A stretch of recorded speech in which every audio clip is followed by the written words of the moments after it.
There we go. Hello, friends and bees and friends who are also bees, and welcome to this week's Indie Saturday. I have a feeling the bridge is going to honk in a minute, so if it does, apologies. This week, as you can see from the... There we go. As you can see from the starting scene screen that I need to update because it's kind of not very good. I was not thinking when I made this. I was not thinking particularly clearly, certainly, when I made this. We're moving on to a new chapter in Higurashi series, which is Higurashi When They Cry, Kotohogushi. Unlike any of the other games in the bonus arcs, this is a prequel to the rest of the series, so it goes back to sort of explain Hanyuu's origins, what's going on with her, where she came from, what and who she is, and the story, her story with her daughter that's sort of hinted at but never confirmed in the last chapter. So, without any further ado, let us swap to the gameplay. Start. Turn my audio down because it is very loud because I've been listening to loud music. And Kotohogushi. Celebration. Can be read after completing Matsuri Bayashi and Yatsukushi Emote. Legend of Hanyuu's distant past when Hinamizawa was still known as Onagafuchi Village. I hate that noise. I know I say it every time, but I really do hate it. This is a fairy tale from long, long ago. A mysterious tale created from the smallest difference.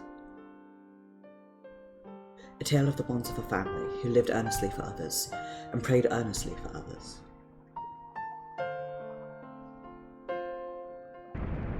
It was a truly gruesome sight. The plants were burned. The earth was scorched. Ashes danced in the scorching fumes. The crimson blaze illuminating the dark night incinerated the plants, the houses and the fields. And the ground itself was littered with piles of corpses that had been reduced to flesh and blood. Vast fear and despair dwelled in the area, the stench of death turning into hideously scorched deposits as far as the eye could see. Countless roaring behemoths stood tall, surrounding the flames. Long, sharp claws grew from their arms, muscular as tree trunks. Their mouths were torn to their ears, bearing their sharp, ominous fangs. They were a clan accompanied by many companions and servants, and boasted absolute power that struck fear into the hearts of innumerable villagers. A so-called clan of demons.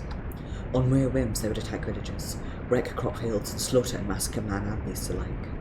To powerless humans, these creatures were to be avoided at all costs. Many of those very demons were sliced limb from limb and pierced straight in the heart, reducing them to chunks of meat that littered the landscape. A literal pile of corpses. If any epitome of the word nightmare existed in this world, it would be the spectacle that had just unfolded right here and then. There and then. Having always believed themselves to be the strongest, they couldn't accept this reality. Thus they were rooted in place in confusion, or rather fear.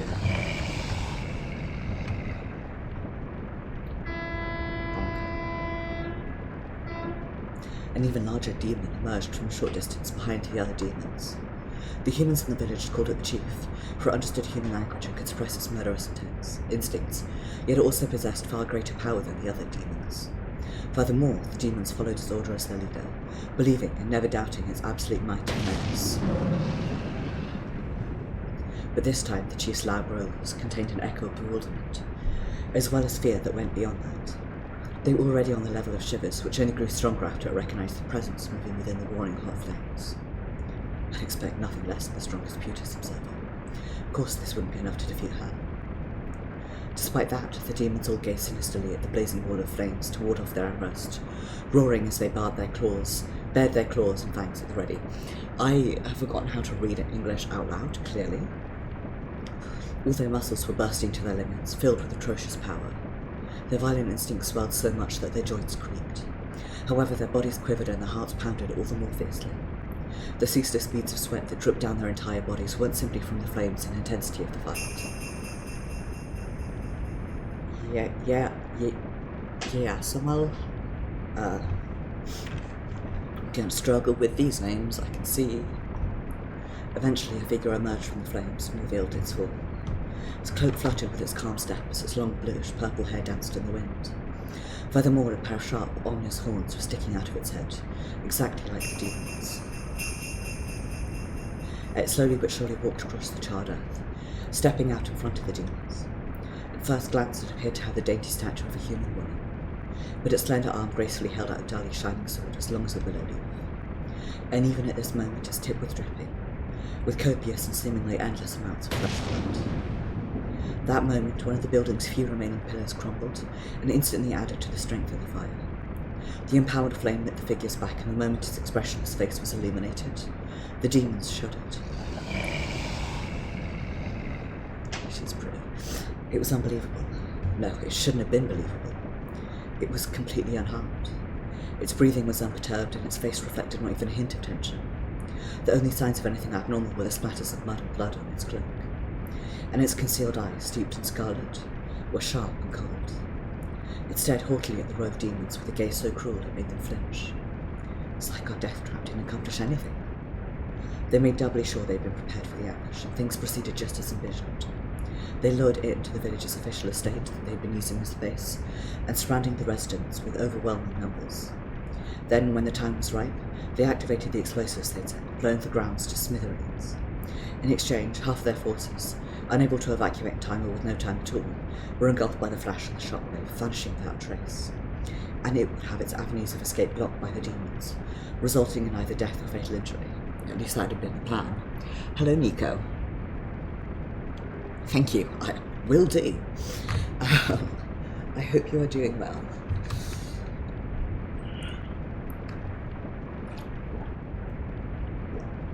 Slap. I definitely need to do a stretch. This is lying down for a bit and sort of managed to avoid my back seizing up by dint of not standing up for long enough for it to do so, but stretching is a good plan. Although I have discovered that the easiest thing to do to fix my back is to wait until it's already seized up and then stretch it out rather than try and pre-stretch it, because pre-stretching it doesn't do anything. Anyway, hello, how are you? I hope you are doing well. That had been the plan. However, so this is your so-called trump card. I like those robes. That face, illuminated by the flames, held not the slightest indication of pain, much less emotion. There was no anger, no pity, not even a smile, and its glistening jade eyes were stained blood red. Well, they seemed purple to me, but what do I know? Those very eyes shot a glare as sharp as a blade at the demons, exuding a fierce light. Damned monster. Perhaps my appearance betrays this fact, but I am the successor of the Jedi family, one of the 18 Ryunhais. I am not so enfeebled as to be felled by shrewd tactics from fiends such as yourself. However, perhaps it was too capricious of me to conspire to use even the lives of those who follow you as bait. I'm glad that they're doing the roaring sound effects for me, because I could not imitate those. Unable to bear their fear and despair, the bewildered demons roared and charged at Jada. They ran like the wind, closing the gaps at speeds too fast for eyes to perceive. As soon as they approached, they swung their giant claws, bared their sharp fangs and swooped down. A simultaneous attack, is it? Not bad. They would use their numbers and strength to catch their opponent by surprise, then launch a fierce onslaught that wouldn't give her time to muster her battle spirit or even counterattack. The resulting bewilderment would impair her judgment. That indecision sprouting from hesitation would disrupt her attention. And yet...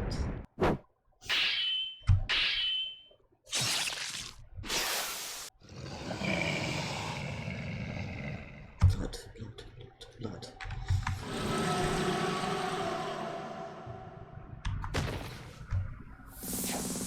Failing to perceive a difference of power between us makes you nothing but brutes. Jada's sword slashes were imperceptible to the naked eye. They merely left after images that were burned into the ranks, but not even the chief's eyes could tell how Jada had swung her sword, or even how she'd slayed her opponents. Yep. Furthermore, a few seconds later, the air shook with delayed slash gusts and death cries, and the earth shook over and over again at the same moment those sounds were heard. The demons had been cut down, one after another. with her lightsaber. A figure clearly approached, taking one calm step at a time. Dark red clouds of blood splattered, bounced, and dispersed in tune with those footsteps. The raw, iron-like stench slowly but surely grew thicker and thicker. This just reminded me of a TV show that I keep meaning to watch and have not got around to. Because pottage casts, mostly. Yog. Occasionally that figure swayed from side to side like a mirage. But the glint in her eyes remained unwavering, filled with brilliant radiance that pierced the chief like an arrow. This unrealistic sight was like a dream. Yes, like something straight out of a nightmare. Faced with that, the chief's body froze up, with even its breath and thoughts grinding to a halt. Before long, the chief himself could finally hear those breaths that were so unlike his own. Huh? Jada suddenly stopped. With that short breath, Jada shook the blood from her sword and pointed the tip at the chief.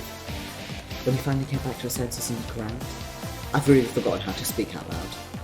Looked around, he found that all of his fellow demons had been slain by Jada, and so the chief finally realised that he and Jada were the only ones left standing.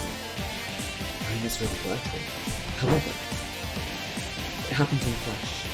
The chief kicked off the earth and closed the gap between him and Jada at the moment she took a breath. And before his opponent even had time to take up an improvised stance, he raised his massive arms and flashed his long sharp claws as he slashed at the figure standing defenseless right in front of him. However, too slow. Jada had already vanished, leaving nothing but thin air for his fist to cleave at as they slammed into the ground. And then, say your prayers about. The moment he realised that whisper had come from behind him, the chief was knocked aside faster than he could turn around, in spine-tingling fear. A single flash of light shone at that moment, followed by a pregnant pause and an ear-splitting howl of wind. I just abruptly had the thought. So, the spoiler alert, as I understand it, implication from this is that Hanyuu is a demon and she's one of the descendants of Rika's family, who are partially demon. However, the Sonozakis have the thing that the leader, the inheritor of the family, basically, is always also partially demon, which means that they probably banged at some point. Unsurprising, I suppose, given there's probably a whole bunch of pairing up in between the three families, but still. A single flash of light shone at that moment, followed by a pregnant pause and an ear-splitting howl of wind. And just a second later, a tree near where the chief had been standing fell to the ground with a thud. Impressive, please. It's been a very long time since someone dodged me. First strike, anyway. Jada flipped her hair back, and at the same time...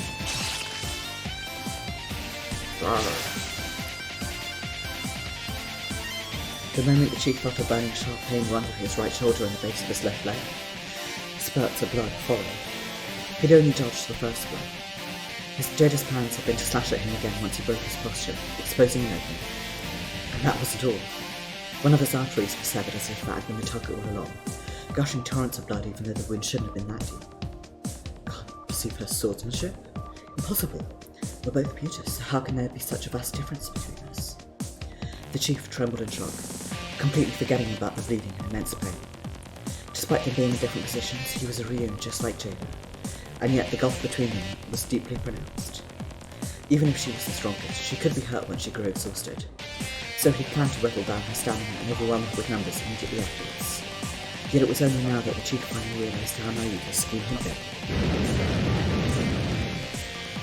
The chief swung his arms wildly in excess irritation and panic. Those cleaving flashes became gales that cut through thin air. His blows gouged out the earth and left deep claw marks. But he missed. He hit no one.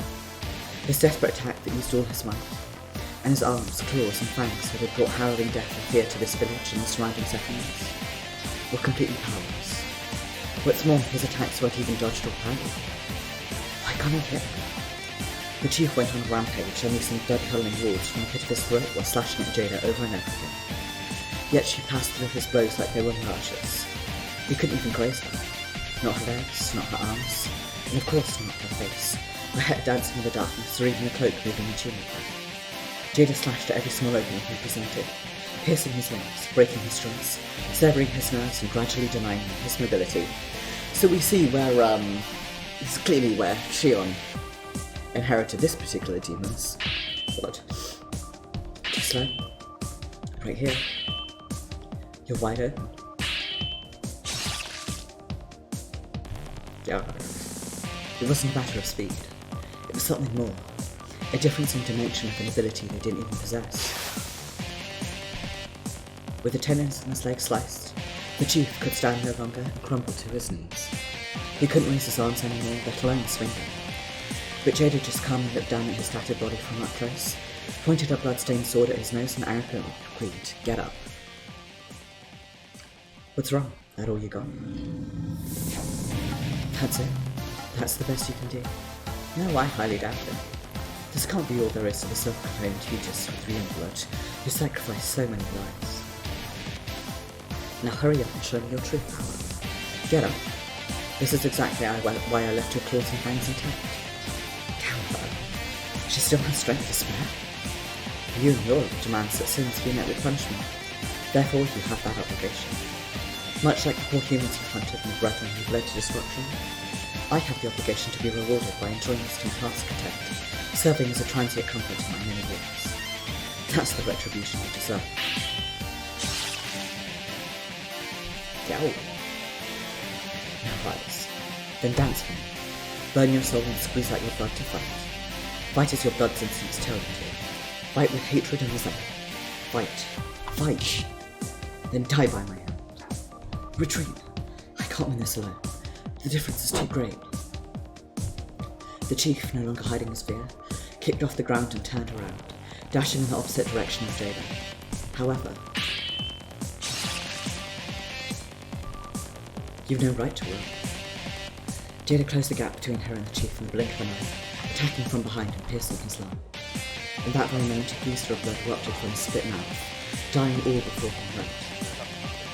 A Jada doesn't try. A Jada does. Judge or be judged. Kill or be killed. That's the fate of us observers. My uneducated guess is that this is something to do with, oh my god, my brain is so empty. The other series, the other When They Cry series, one that Lynn was playing, and that I of course now cannot, for the life of me, remember the name of. You who attack the innocent and weak of this land, toying with them and slaughtering them. You who tricked our brethren but were living in peace, goading them into violence. That sin is grave and all but unforgivable. Thus you shall recall all the mistakes you made up until this point, then suffer and agonize as you spend time lamenting your existence and your sins. Jada pulled out her sword with those words, went around in front of the chief, gasping from immense pain and lack of oxygen, and began chanting faintly. Her armor sleeve covering her left forearm disappeared, as if acting in consent, exposing her white skin. After roughly wiping her bloody blade with a cloak, Jada drew her body back to a half stance, then ran her sword down her left arm. Blood spilled from the faint wound she'd opened, staining the sword once again. Then she pulled her right hand back as if drawing a longbow, Jesus, holding the sword aloft in a thrusting stance. I really cannot speak at all, I apologise. I, one of the 18 Ryun clans, inherited the House of Jada, ask you this in accordance with Ryun Clauses Regulation 35. We of the Ryun clan have been granted 3 treasures from the heavens, a proud past, a beautiful present, and a satisfying future. However, those of us who divide the laws are given only one of those. I'll ask you only once. Do you desire the past, present, or future? Spare me, huh? Forgive me, huh? The glint in Jada's eyes sharpened and intensified with her whispers. There was no anger, nor joy, just her pride as emotionless as fervour and execution. Therefore, what did you do for all the people who begged the same of you? She had no room for compassion, nor the ear to hear out her target's pleas. The sky has her stars, the grass their flowers, a silent poem with wicked dreams. Your future has already been lost to oblivion. As such, you will fall here and now. Hanyuu Jada. That's the name of your prequel. Foolish divider of our brethren's name, perishing with your soul.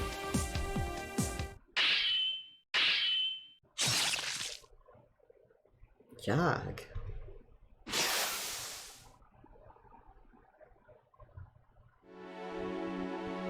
No hope of arriving now, huh?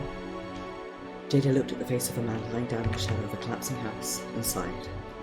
Not only had he suffered deeper wounds and blood loss than the other corpses, but his medulla oblongata had also been destroyed. Judging from the wounds littering his body, he desperately fought out of the obligation to protect that which he held dear, despite possessing no combat skills. Yes, and Jada, prepare to evacuate. The remaining explosives in the building will soon catch fire. I know. What of the evacuees? There's no problem on that front. Shaz and Jada has defeated all pursuers. No lingering traces of any Griffiths remain. There's too many new, strange words. So keep tripping over them to make sure I'm pronouncing them, at least as far as I can understand. That's so. However, Jada defied the voice echoing directly in her brain, and headed towards a room further in. During the fight, she sensed something in this house, but for the briefest of moments. If my gut's correct, there should still be survivors hiccup in these parts. Furthermore, the existence of the corpse who'd fought back with all his might just outside added credibility to the possibility. So even though Jada had been about to leave, she decided to search a little more carefully and enter the room. Suddenly, she crouched down to pick up something she just spotted on the floor. It was a small door. There was a floorboard not too far away from where it had been laying that was sticking up slightly. Finding it unusual, Jada pried it open and found a small storeroom beneath the floorboard. She spotted a woman lying on the ground there out of the corner of her eye. The woman was protecting a baby in her arms. She was probably its mother, but the woman was bleeding heavily and already ceased breathing. Despite that, the child seemed to be just barely alive. Jada immediately held out her arms to save it, but she stopped midway through. Life for people in this region was by no means easy. She wouldn't go so far as to call them poor, but it took everything they had just to provide for their families. But it would take a few years just to return to the standard of living they had before this mayhem. Jada could easily imagine how an orphaned infant with no means to provide for itself in the aftermath would fare. They'd almost certainly live a life so harsh that death would be preferable. In that case, I should leave it with his mother. That was what she told herself. So figuring the least she could do was give her a merciful death, Jada raised her sword. She thrust the tip straight towards the child's throat. Jada? Ryunok, do you know where the survivors evacuated to? What are you planning to do? Just a whim. This whole thing could use a little dramatization. Jada took the baby from its mother's arms, then gently wiped its face, covered in blood and mud.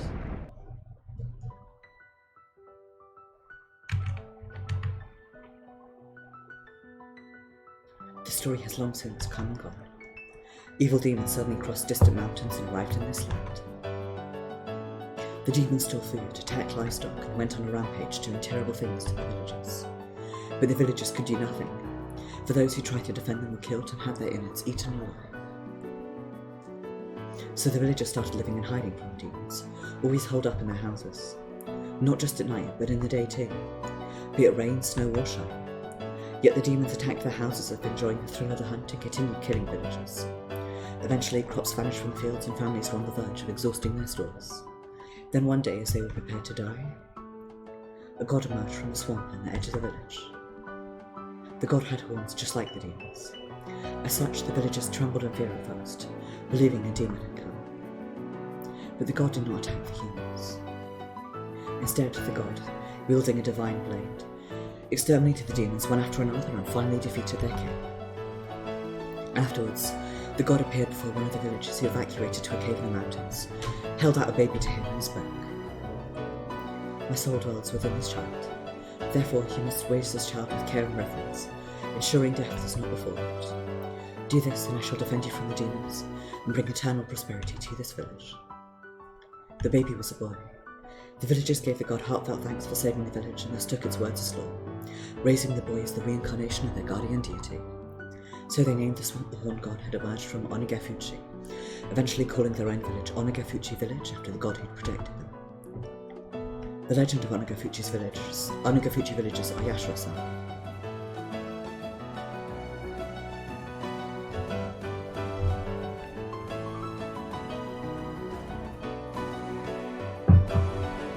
I'm not sure if they're actually deities or like otherworldly beings or What? I also don't actually know if this is related to the other May Cry series, but I'm assuming it is.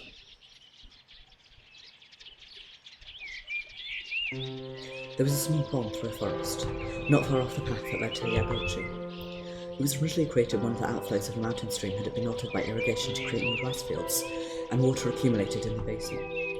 Though the stream is down there, the water is always clear and pristine for some reason. On the other hand, the bottom of the pond was as deep as darkness, and despite its immaculate appearance, there were no signs of any fish or insects living there. A very eerie pond, to say the least. Thus, it was considered inhospitable to the villagers, and not used as a daily watering pond, so hardly anyone visited it. That's the holy ground that Oyashiro-sama dwells. The fact that no creature alive drinks from it, despite the water being so clean, is proof of it. No one is allowed to approach it. If someone were to break that taboo, not just the trespasser, but every villager would be cursed. It was a pond where the demon god Oyashiro-sama dwelled, hence the name Onagafuchi. Those superstitions became credible legends, and thus everyone from conservative elders to innocent, curious children were indoctrinated to never go there. Thanks to that, the nearby forest was uncultivated, and the trees grew so thick that they blocked out the sun, creating a dark, eerie, and taboo atmosphere, even in daytime. Memories of the last demons are probably still fresh in their minds, too. I muttered that to myself as I approached the swamp and stepped forward. Next, I knelt down by the edge of the swamp and gently sank my palm on the surface of the seemingly bottomless water. Hanyuu Yasumojo, successor of the Jade Name. Sorry, distracted by airplane noise outside. I'm sure I've mentioned this a billion times before. I live not too far away from a seaplane port where they land, which means that I get very low airplanes sometimes, which are quite loud. Right, Hanyuu Yasumojo, successor of the Jade Name, assigned by the Buddhists to investigate fellow brethren in this area. I seek contact with Linos Ryunok. Authentication complete. Legitimate Jada verified. Establishing data connection and synchronization. The moment the response to that area arrived, the surface of the water sparkled in the colours of a rainbow, and a dazzling white light engulfed my line of sight. Afterwards, the scenery transformed to an indigo-hued space, with my figure hovering in the centre of it like a floating projection. It's been some time, Jada. Eventually, a light shined off in the dark distance, and I could hear a voice echoing directly within my brain. Ryunok. She was an autonomous data aggregation that possessed a will of her own. To be more exact, she wasn't a living being, but a kind of super-integrated circuit made up of several operators. So we're living in true sci-fi fantasy realm here. Which is surprising to me. I had no idea, I thought it was pure fantasy, but there we go. I suppose this is what I get for, not looking things up. An interdimensional transfer service developed by the Ryunok clan, Linos, also known as a control gate. She was built to control one of those, but I'd made my own improvements to her, and she was now in charge of governing the actions of me and my brethren who had assimilated around the Onagafuchi village area. Though she had no form, she had learned to simulate creature-like feelings and character through her exchanges with me. Hiccup. Based on a huge amount of knowledge and records. She had the voice and tone of an innocent little girl, but she'd existed in Onagafuchi before I was even born, and was far older than me mentally. Therefore, she was my partner of many years, and like a friend to me. Hanyuu? That was quite the long journey. I heard you crossed over to the mainland. Yeah, I was just supposed to meet the elders and some acquaintances, but the trouble that followed that took longer than expected. How long has it been since we last saw each other? 20 years and 16 days as per the time denominations of this world. That long, huh? Maybe my sense of time still out of whack from wandering to and fro in a land like this with so little change in the seasons. I drew my sword from the sheath that I left here as I sat there, pointing my blade sideways at the light. The blade was densely coated in hardened black bloodstains, and nicked in various places. Take care of repairs. Haven't exactly been using this with care for a long time now, you see.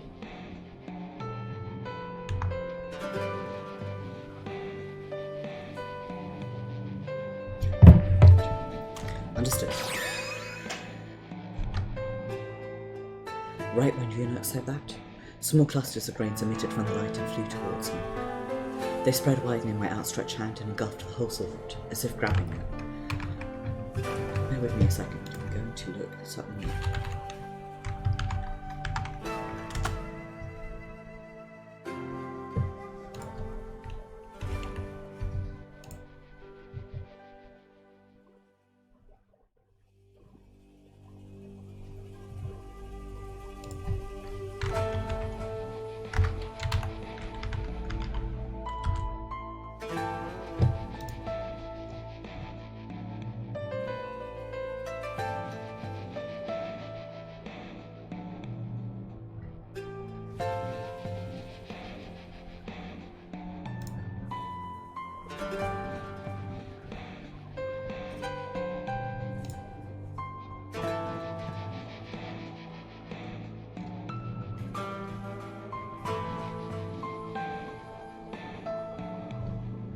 Okay.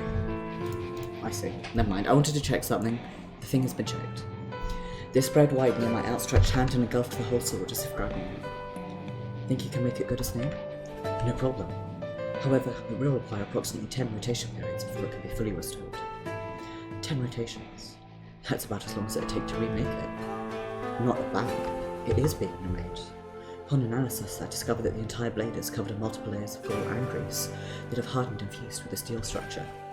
In this state, even if you perform ordinary sword sharpening, it'll end up duller than your claws when restored. That bad, huh? Furthermore, the area around the sword guard is so badly cracked that it's on the verge of breaking. Jada, you kept using this in battle even after the blade had dulled, didn't you? Sharp eye. This is the third time that happened to you. I instinctively grimaced at that back and forth you'd normally hear from a cheeky kid. I know she's worried about my health, but it's no fun when she points it out so accurately. There wasn't anything I could do about it. Those were some considerably fierce battles.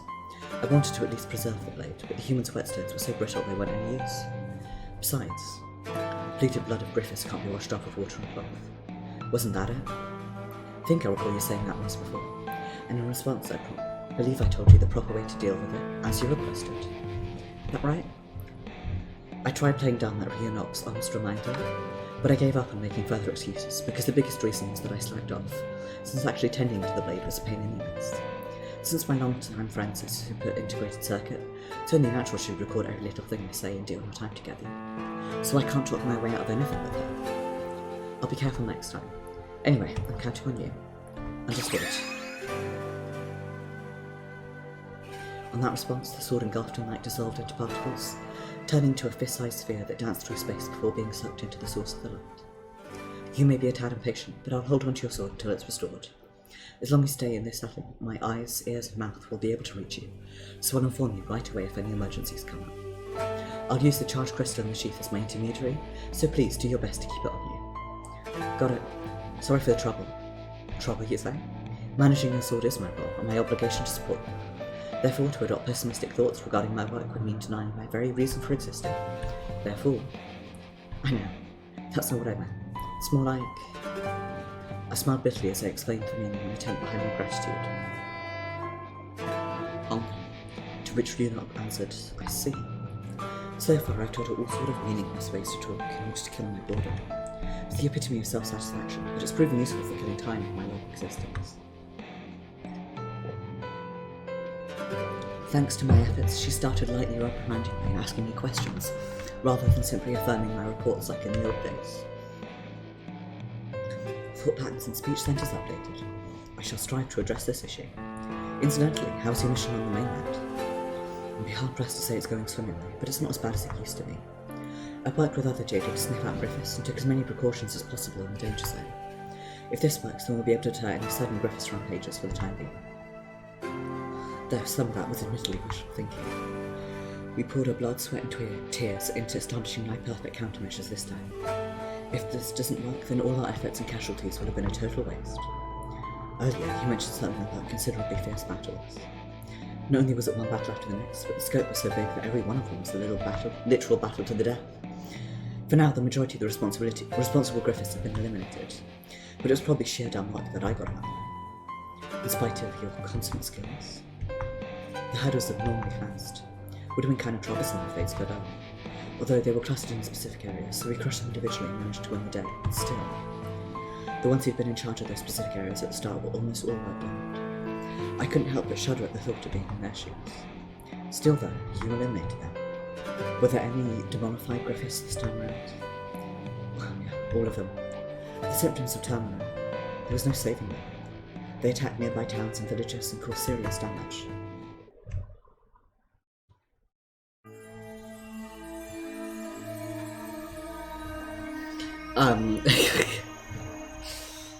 Precursor to Hinamazawa syndrome. The truth comes out.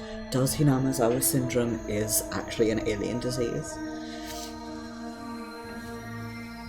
The demonification Ryunoke spoke of just now is a phenomenon where the body structure of a berserk Griffiths develops abnormally, turning them into monstrous beasts. Griffiths with this condition lose all sense of reason and are driven only by destructive and murderous impulses to destroy, ravage, and kill anything in their path. Since they're impervious to most physical attacks and can quickly regenerate most wounds, no being from this planet can oppose such a threat. The settlements they visited right before the decisive battle on the mainland in particular were gruesome. Every man, woman and child was found with their limbs torn, head crushed and guts devoured as though mauled by beasts. It was so cruel that there was no way to bury them or hold a memorial. We burned the whole settlement down as a cremation. Every last piece of that horror is conveyed to Ryunoke as images via her synchronization with my memories. One screen after another opens up in this void, replaying the spectacles I'd witnessed. How horrible. Even though she should only be giving a pre-programmed response, there's a hint of gloom in her voice. No, maybe that's my sentimentality talking. After all, Ryunoke isn't equipped with the circuits to possess emotions beyond my input. I worked together with Putas assembled from various other places, in addition to the ones from the mainland. Yet nearly half of us were wiped out. I know they caught us off guard in an ambush, but it's pathetic that we fell behind them. That isn't all. The Griffiths this time were on a whole different level of brutality, even compared to previous cases. Ryunoke quietly stated how she analysed the battle footage, watching the Jada facing off against giant Griffiths dominating and rampaging with their claws and fangs. Furthermore, unlike the past where they relied on raw power alone, these Griffiths expressed uniform regularities in their actions and attacks. Therefore, in conclusion, it would seem highly unlikely that these ones had not lost their intelligence. The result of many years of crossbreeding, I guess. Seems the gap between them and us Putas is fading away. As they were originally our brethren as well, I'd like to help them. But that'll probably get harder from now on. I gave a dreary sigh after saying that. The original duty of us observers was, as the name indicated, to observe the actions of our brethren and investigate whether they were coexisting peacefully with the natives of the land. Since Griffiths had a high probability of acting abnormally due to their composition, we were given the authority to give them appropriate treatment and take proper measures based on our own judgment. Therefore, executing the Griffiths was allowed as nothing less than an emergency measure, to prevent disaster from spreading or for self-defense. But for the past few decades, instead of helping my brethren, I've been sent on nothing but missions to hunt down Griffiths who've gone berserk and turned into monsters. Perhaps executioner was a more fitting title than observer. When my damages from Griffiths' rampages and demonifications had decreased, their scale and threat were only growing. A result, us Putas, who originally boasted an overwhelming superiority to Griffiths, now find ourselves suffering many injuries, even casualties in our skirmishes with them. All the humans in the world may end up Griffiths fodder at this rate, but the number of Putas in the world, starting with us Jada stationed all over, is only shrinking. I don't know how far we'll be able to hold them off on our own. Jada. Destroying our second home after searching for a new world, huh? This rate, us Ryunoke. Going to be nothing more than invaders, not immigrants.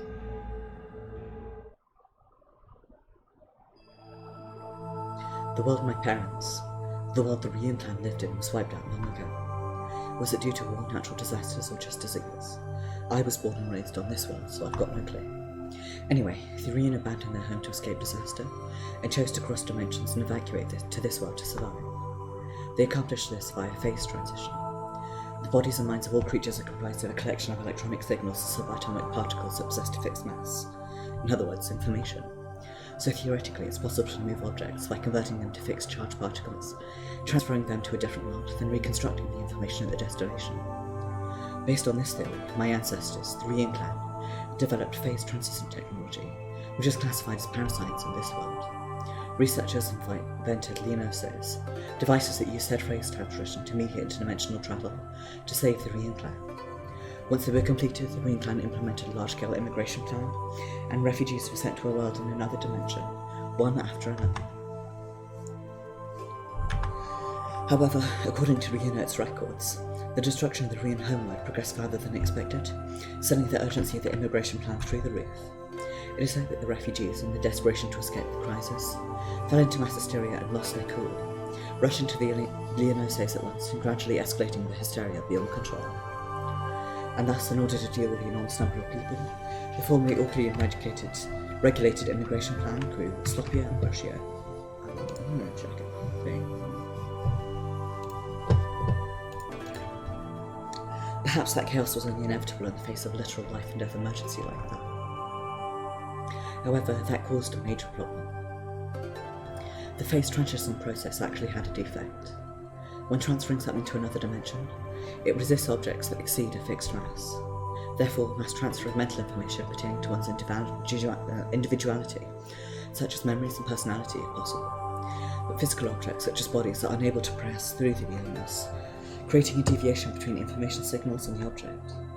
In short, the mind gets separated from the body, something near replicant.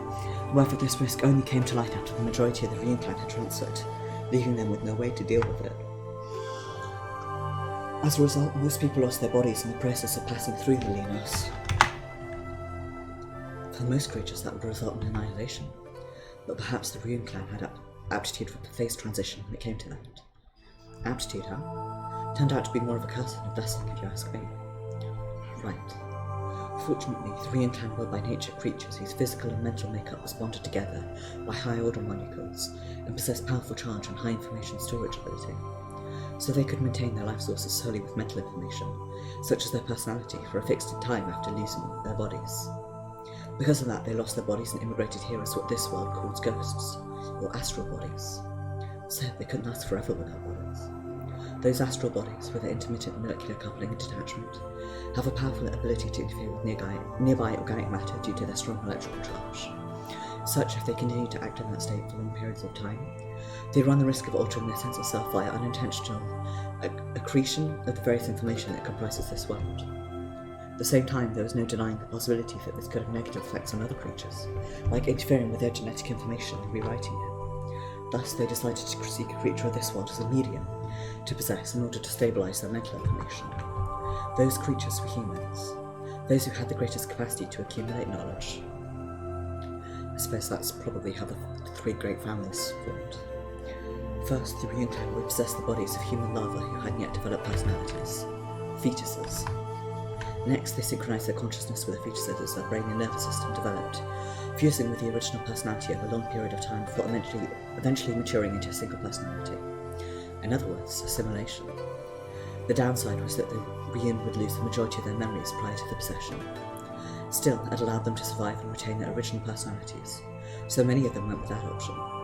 Furthermore, the assimilated humans would inherit fragments of the Ryun's information construction ability, memory ability, and creativity from full possession. For example, how to handle fire after erasing their fear of it, in the invention of writing as a means to store and pass on information, and other developments such as maths to rationally improve social activities. Therefore, those abilities would blossom as they grow, and they contribute to all sorts of fields in this world, exhibiting all kinds of knowledge and skills beyond their time. As a result, humans came to possess a much higher cultural standard compared to other creatures, and their civilization grew by leaps and bounds. Something aliens mean. It's all aliens. Pardon me. I've heard that at first they kept to this standard and assimilation was going smoothly, but the problem came after that. I am kind of tired because I had a really fucked up sleep where I slept from about 1 to 6, woke up because a bunch of people came home and slamming their fire doors and I heard them, was awake for about 2 hours, tried to fall asleep for another hour, fell asleep probably around 9, and then slept through to 1 in the afternoon. So my sleep schedule is all sorts of weird, which is why I'm so tired, unfortunately. It happened one year when assimilation activities reached their peak.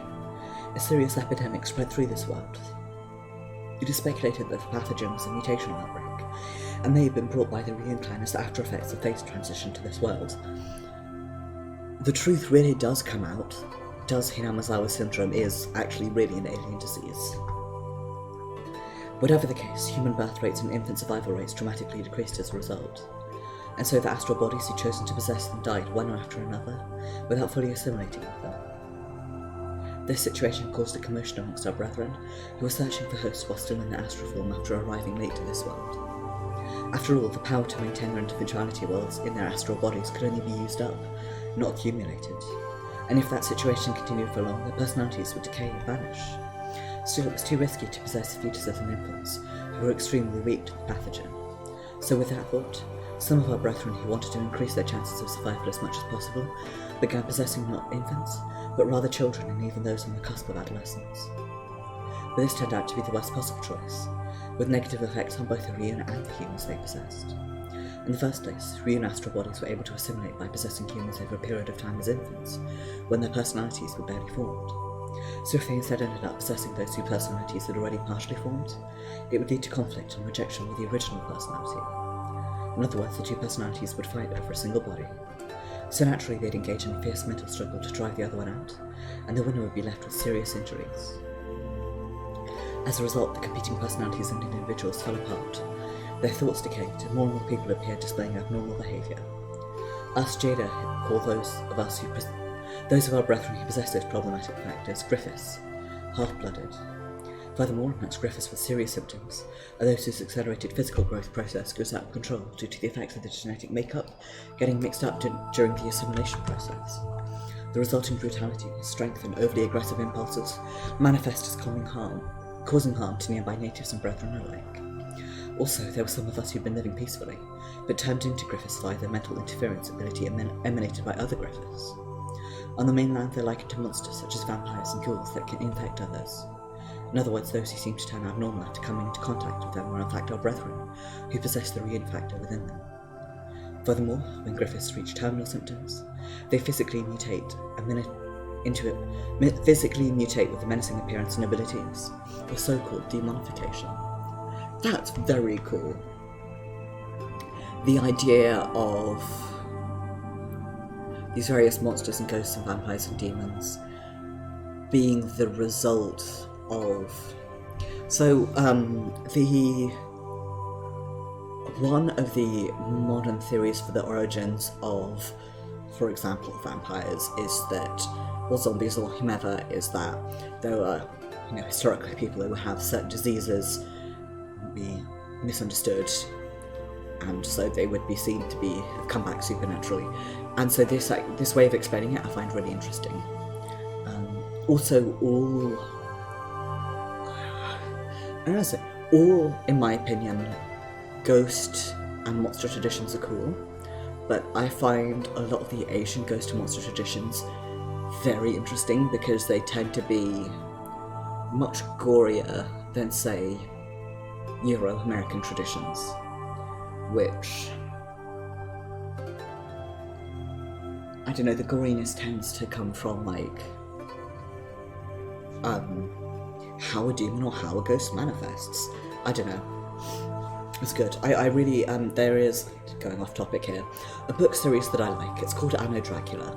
It is, and bear with me here, an alternate history built on two premises. The first is that vampires are real, and the second, the first is that vampires are real, the second is that Bram Stoker's Dracula is not fiction but a history book, and the third is that Dracula succeeded at the end of Bram Stoker's book rather than failing.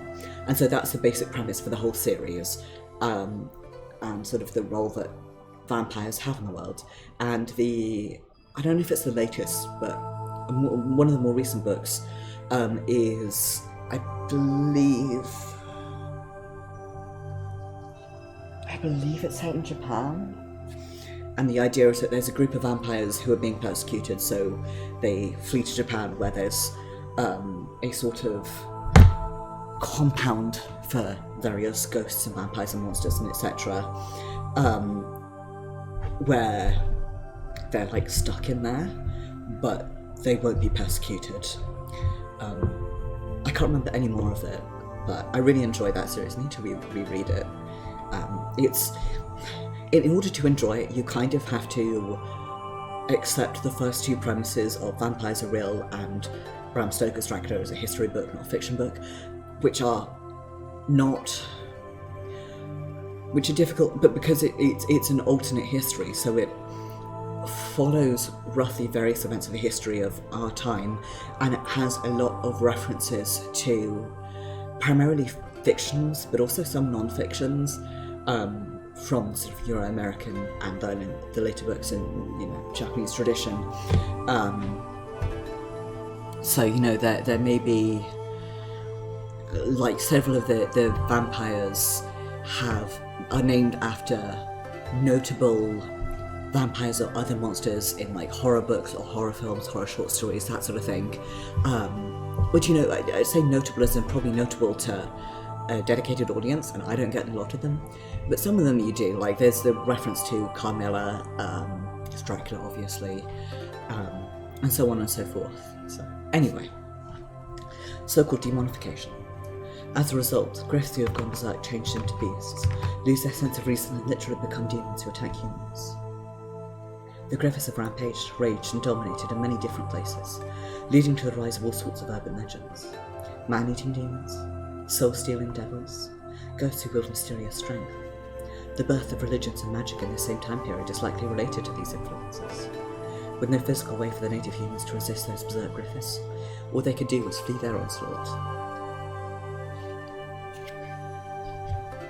After all, whether civilization had progressed by leaps and bounds thanks to assimilated brethren, they still couldn't make up for their brittle bodies.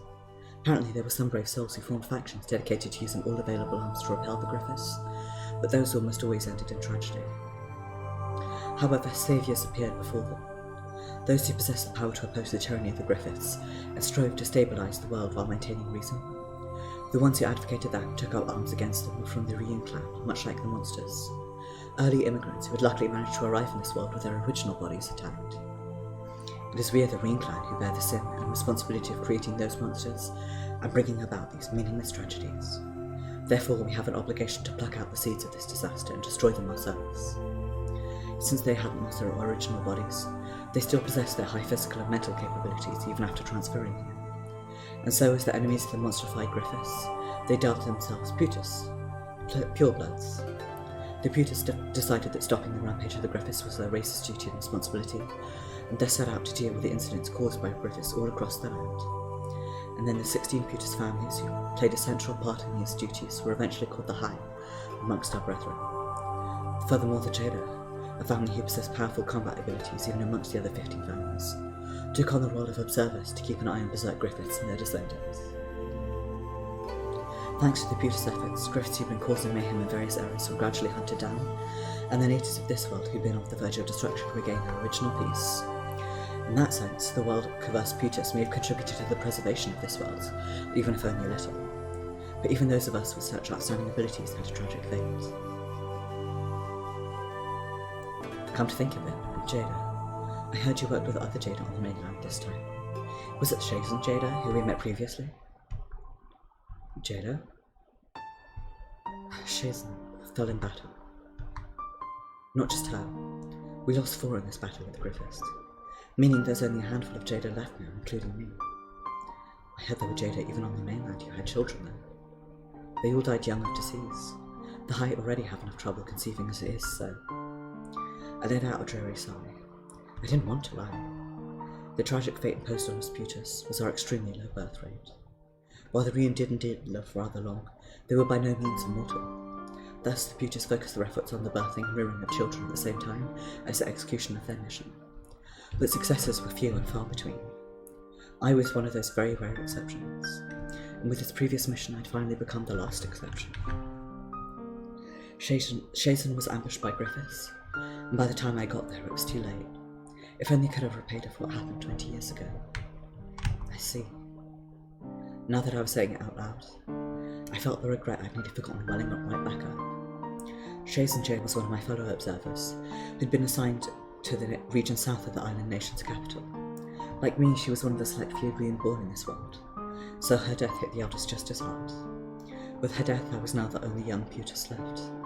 In other words, the only Putus with no memories of Mother Ryū. You have my sympathies. I considered Shazen a reliable Jada. She's even quieter than me, and we were never really close, but I promised to visit her country after returning from the mainland. Still, to think I'd be going there for her funeral. Jada. Sorry, I got a bit emotional there. I'm just tired. Ignore me. Very well. But though she said that, Ryū linked to my consciousness, so she can tell exactly what I'm thinking, and so she must know that this sorrow isn't based on loneliness, but a stronger sense of emptiness, as well as a sense of isolation bordering on despair. Where there's life, there's inevitably death. I think it was some religious figure who said that. So sometimes, I'd ponder what my death would be like as the youngest and probably final Ryu. Would I pass away sadly while reflecting on being the last one? Would I fall into a lonely eternal sleep with no one to care for me? Either way, I couldn't see any sort of light at the end of this tunnel. That's why it hurt. I wasn't scared of death, but the thought of it was so lonesome. Jada? Ryunoke, when do you think I'll die? Well, can you see it? What sort of death do I have in store? I hope there's at least someone to see me off. Ryunoke doesn't answer. Is it because it's not in her pre-programmed responses, or... Either way, I don't know. By the way, Ryunoke, on another note, about that Butus who frequented this village 20 years ago, have you discovered his origins? I was hoping to ask that of you, actually. What do you think, Jada? Wouldn't be asking if I already knew, right? Guess that means you came up empty-handed too. My apologies. I shared information with all the Enosis, but unfortunately we failed to find any strong clues at this point in time. That's It was only about 20 years ago by this world's time denominations. A demon with vast power arrived in Onagafuchi village out of nowhere. And thanks to his influence, local Griffiths who all possessed the factor simultaneously demonified and started attacking the villages they coexisted with. Fortunately, my combat abilities succeeded all of theirs, so I managed to suppress them. But that didn't mean the story immediately ended happily ever after, because the demon who caused the Griffiths to demonify and led them was in fact a berserk Butus. The rampages caused by demonifications up until now have been the work of Griffiths. Even the case on the mainland was the same. But the one who instigated that incident was a Butus, just like us. How the hell did that happen? I do not know. At the very least up until now, there had been no case of Butus attacking local humans. Butus rampages were a rare phenomenon to begin with, to say nothing of Butus demonification. Because the fact that they transferred to this world with their bodies intact was proof of their mental stability. And I checked with the elders, but it was very likely that they were a high, meaning someone who'd opposed Griffiths just like us suddenly went berserk and started attacking the local natives, as well as fellow Butus. I have to get up and make a tea in a minute, my throat's getting quite dry. I believe the simultaneous demonification of the Griffiths was likely due to the effect of the strong mental interference possessed by the Butus. Perhaps that's why those who could normally keep the factor within them from going berserk ended up becoming unstable, and those with high aptitude conformed and demonified. What a pain. If there are other Butus out there with the ability to interfere with their surroundings like that, then the myth of safety we've been living under will go straight to hell. After all, it'll mean that all the anti-outbreak measures we worked so hard to establish will be smashed to pieces by an attack. What's more, a Butus strength is in an entirely different league than a Griffiths, so when used in full force it's easily capable of burying a settlement or two, or even an entire country. In fact, though my life wasn't in danger, if I'd arrived at this village even only a little later, my brethren and the native humans could have all been wiped out. Luckily, the Butus demonification wasn't complete. If by chance he'd been fully demonified, then, as a woman, even I, currently praised as the strongest one, would have stood no chance of victory. Furthermore, I had the advantage the whole time thanks to the surprise attack and Chasen's support. But I can't help but shudder at the thought of what could have been had things been different. I'm currently searching for his origins at this time. Based on the extent the turmoil flourished, I believe it was a Butus under the jurisdiction of a nearby Leonis. However, as over half the Leonises have deteriorated and ceased functioning, it's difficult to grasp the full picture. No problem. Just tell me if you learn something, and spare no details. Also, don't forget to bring this to the attention of the functioning Leonises nearby. Understood. Incidentally, what are your plans from here on out? Good question. I'll stay in this village for a while and keep an eye on things. That Butus may be dead, but I doubt the after effects have completely faded. Just to be safe, I think I'll scatter a Scrotium marker in the water source and watch for reactions. I see. Ryunoke's evasive answer puzzled me. After all, normally she'd never give an ambiguous response like that. There a problem or something? No, there are no problems with regard to your astral body. However, now that you are back in this land, I was thinking that you should take a little break. A break? I instinctively snickered that unexpected suggestion. What an idea. You who exist to support us, Jada, who live to exterminate the Griffiths, suggesting I forget my mission and get some rest. What brought this on?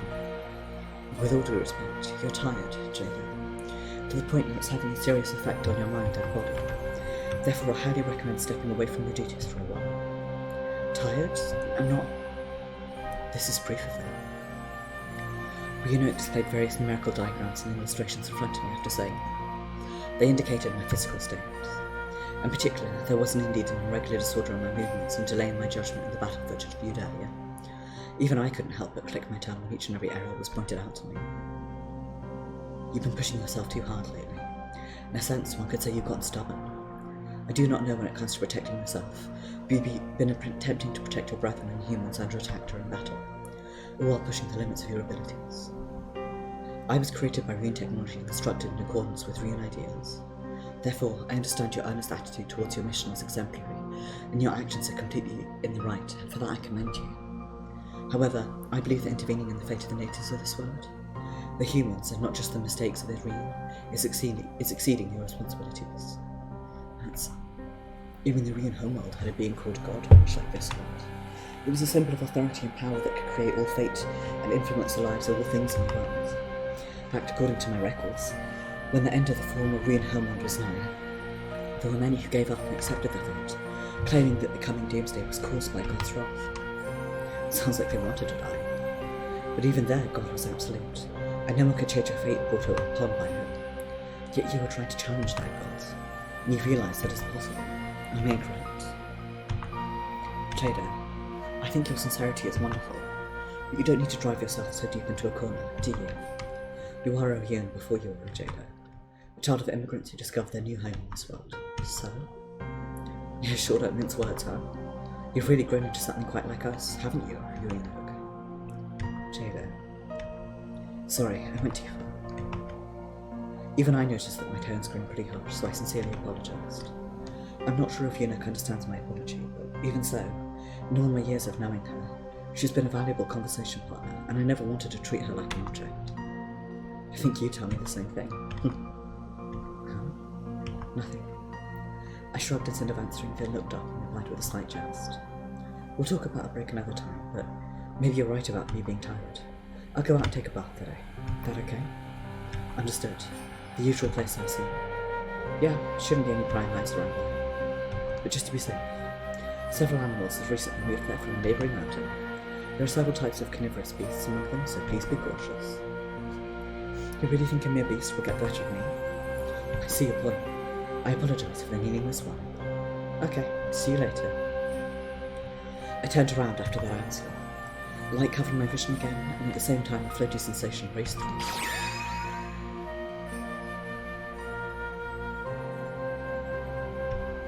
You're wrong, Jada. If anything, the reason you can keep being a Jada is because...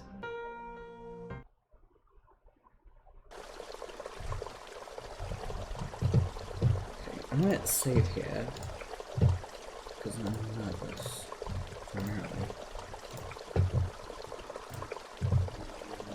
I walked from Onagafuchi deeper into the forest on the mountainside, and ended up at a slope with bare rocks.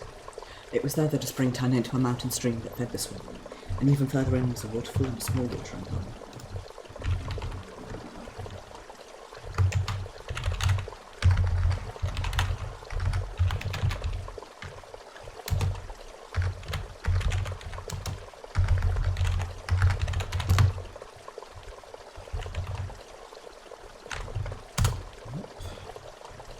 Launcher is maybe.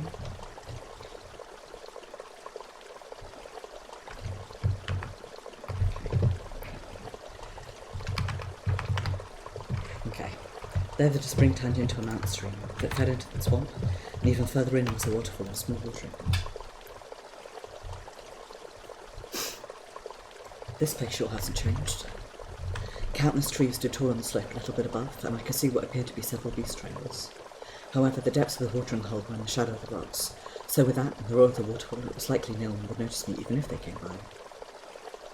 So I could kick back and relax here without having to worry about prying eyes. There we go.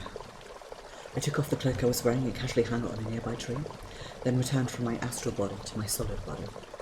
Normally we Putas turn into astral forms whenever we're not fighting, allowing us to evade human eyes.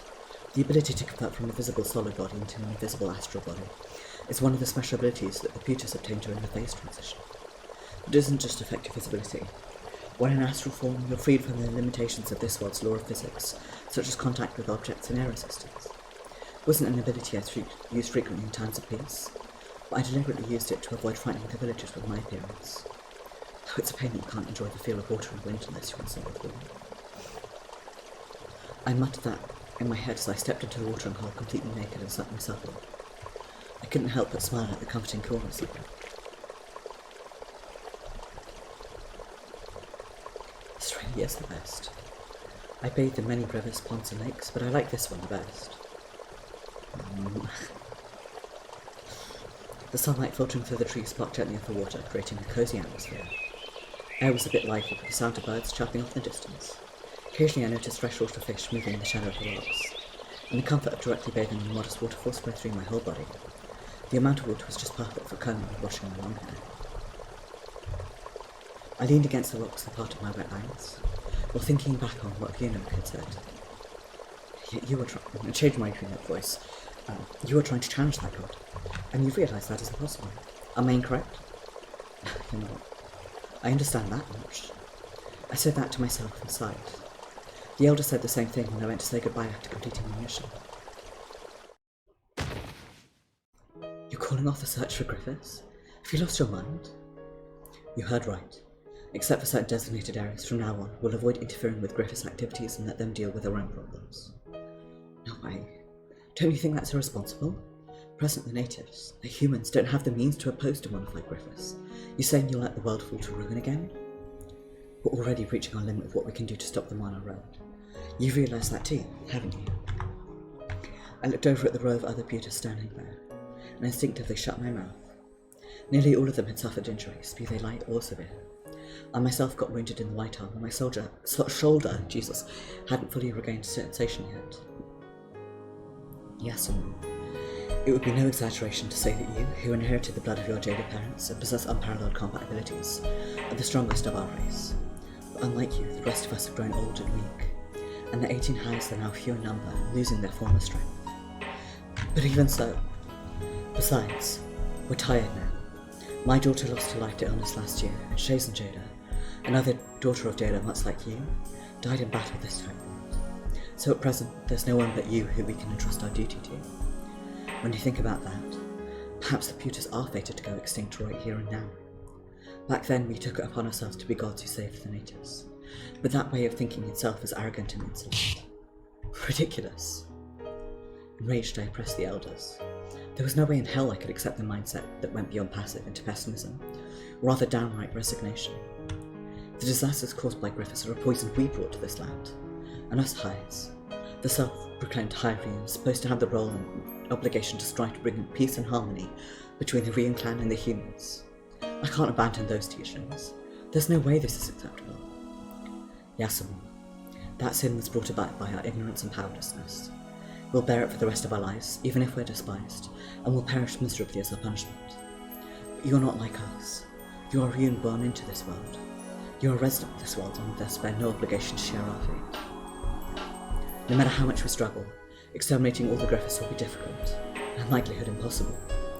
As for why, all the cases up until now were caused by rejection or disorder during the assimilation process. However, in this case, there was a tendency for the vessel's personalities themselves to choose this and follow those impulses. Vessels? You mean the humans' original personalities willingly caused this? A desire to destroy the human. Maybe you could call it a sense of exclusivity born of the vessel's own inferiority complex. In other words, they possess the factor to plan and cause violence with or without the Rean. So doesn't that mean it's not the Rean's responsibility? You're wrong. The wish was not for power. It was power that brought upon those wishes and turned into violence. Then as immigrants to this world, isn't it our minimum obligation to take up the role of sealing that power? Yasamu, you should understand someday. Perhaps you already do. We are the closest being to gods in this world, but we cannot become gods. So, like the humans, we can only obey fate. Never created. That's not true. Yasamu, where are you going? I'm not done. I ignored the elders and ran out of the settlement. I felt like I'd go crazy if I heard another word. Just what am I? I'm not acknowledged as one who fulfills the Rean's obligations, nor am I allowed to bear the Rean's sins. On the other hand, I'm by no means a god or a human of this world, and no matter how many people I try to be, I can never be them. So what in the world am I? I stood alone in a vast patch of land and looked up at the twinkling stars. Even the countless stars floating in that pitch-black void were asserting their existence through those faint glimmers. And yet I just had what I believed to be my reason for existence, taken from me by my very own Yoon comrades. What do I do? Continue being jailer, even if it means ending up alone? Or will I...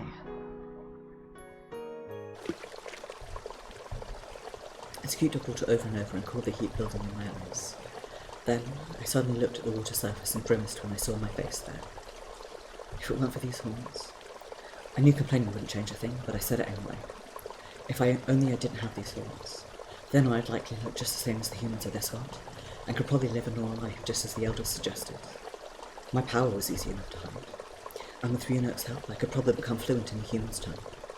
But these horns... There would be no excusing these horns on my head, seen all over the world as symbolic of the demons and the devils they fear so much. To Ryun it's just an ordinary part of our body, but in this world it's a huge chasm that stood in the way. Right there, I heard a rustling of leaves, clearly not caused by the wind from the mountain slope above me.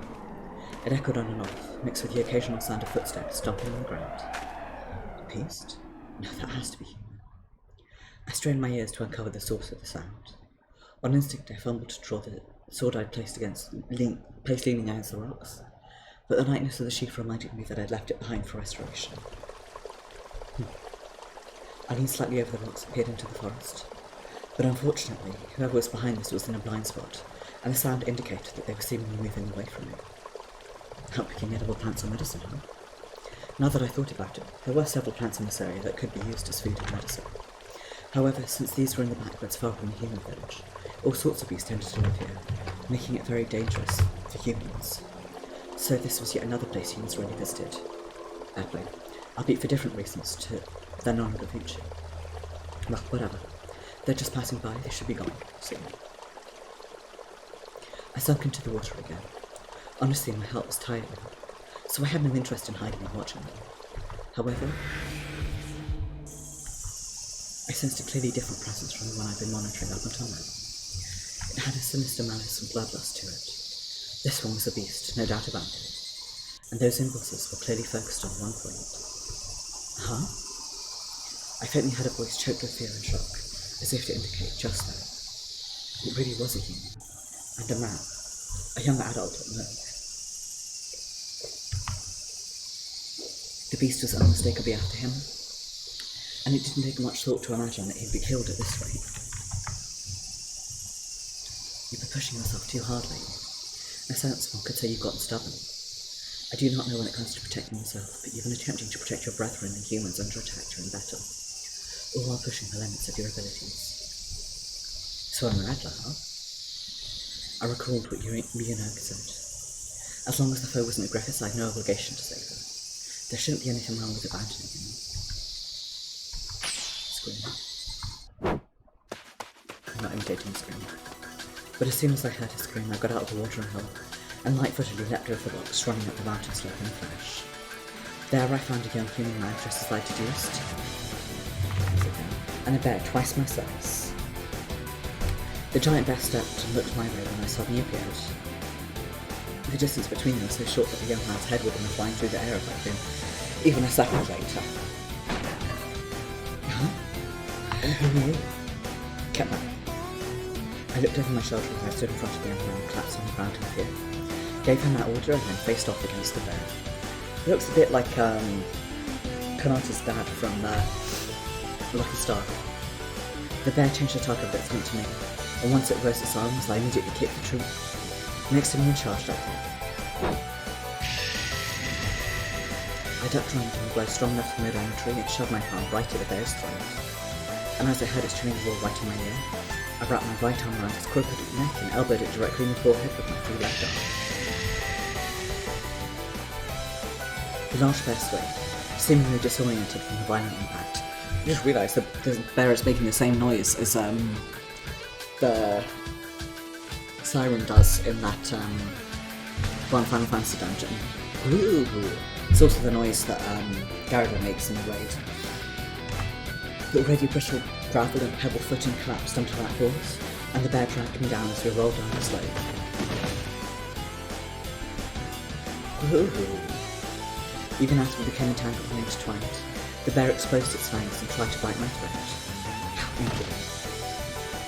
I kicked the ground to reduce the speed of my fall, stopped, and then thrust the charging bear away with my hands while still moving. That crushing sense of weight passed through its limbs, causing its joints to spring. A moment later, I waited until the bear swung its arms up to attack again, lunged at its chest and tightened its jaw. Then, as its huge body lumbered around to catch the centre of gravity, I threw it right off the cliff with me. Tiny beast.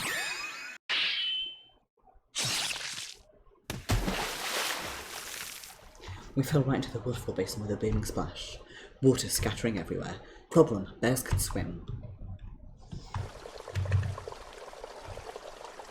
The young man remained frozen on the ground for a while after that battle, which had only lasted a few minutes, but he came to his senses and awkwardly descended the slope. Then, when he saw the vast amount of blood rising from the waterfall basin, he momentarily forgot himself and dove right in.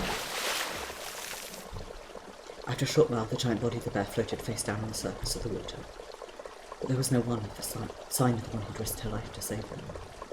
It couldn't be. Had she sunk to the bottom of the basin? Once he realised that, the man frantically ran into the water to try and save his own saviour, Jesus, making splashes as he did. Just then, don't underestimate a really low beast. I slipped past the bear's body and ascended to the surface, rising to the banks of the marsh. Long, sharp claws were sticking out of my hands. My eyes, visible through my softened bangs, were dyed scarlet. Are you alright? I should be asking you the same. You're not hurt, are you? The young man running over to me blushed and nodded in response. It had been a long time since I spoke to the locals here, but it seems my words got through to him based on his reaction.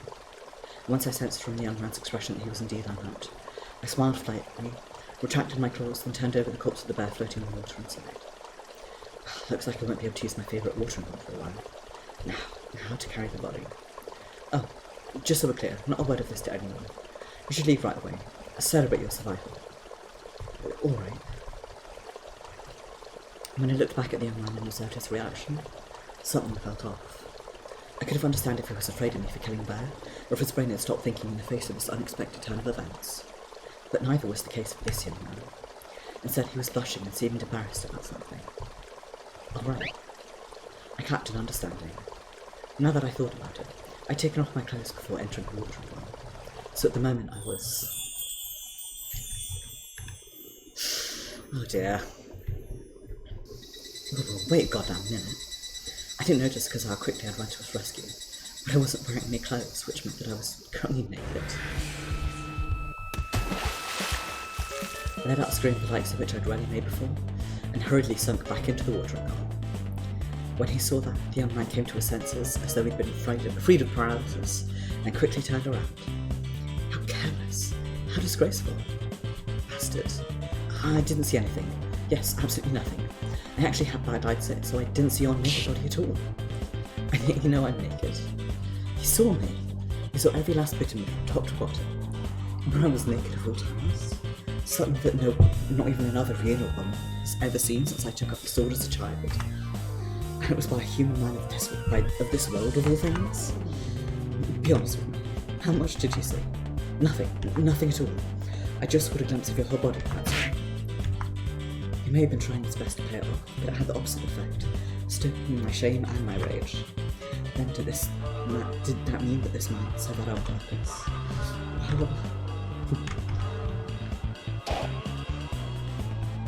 Oh, that is it. Suddenly my brain snapped and my boiling thoughts rapidly cooled down. That's right, this man said it on purpose, and he was remembering everything he'd just seen and enjoying every second of it. For the love of all that is holy, I can kill him, right? This is a death sentence, you little son of a bitch. How dare you? I felt shamed too at once. At the very least, it was nothing short of humiliating to have all my private areas exposed to the world. Not to my brethren, but to a human, the most intelligent beings on this world. Tell me, any last words? There is one thing. What would that be? Thank you so much for the treat. Sink.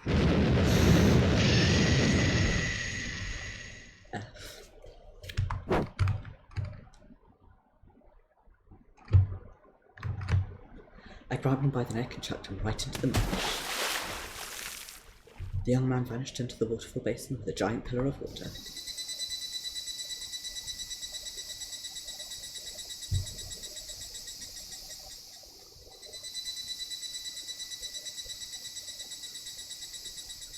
Okay, this is the actual end of the chapter. Cool.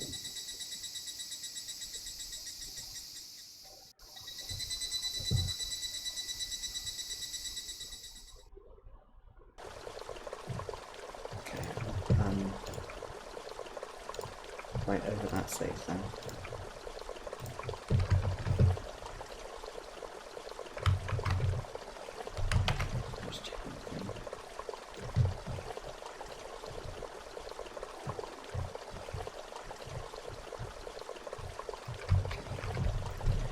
Come on, get a hold of yourself, will you? Sheesh. I dragged the young man out of the waterfall basin, laid him on the rocky banks of the marsh and slapped his cheeks. But his eyes didn't open, and all I got in return was a truly pathetic groan. Prequel, I swear. I know you're human, but is that really all it takes to knock you out? No, I believe it's because you went too far. My note talked directly to my brain via the crystal on my sheath. For a moment I could have sworn I heard a hint of exasperation in her voice, and it probably wasn't my imagination. Did you forget that your strength is thousands of times stronger than the humans of this world?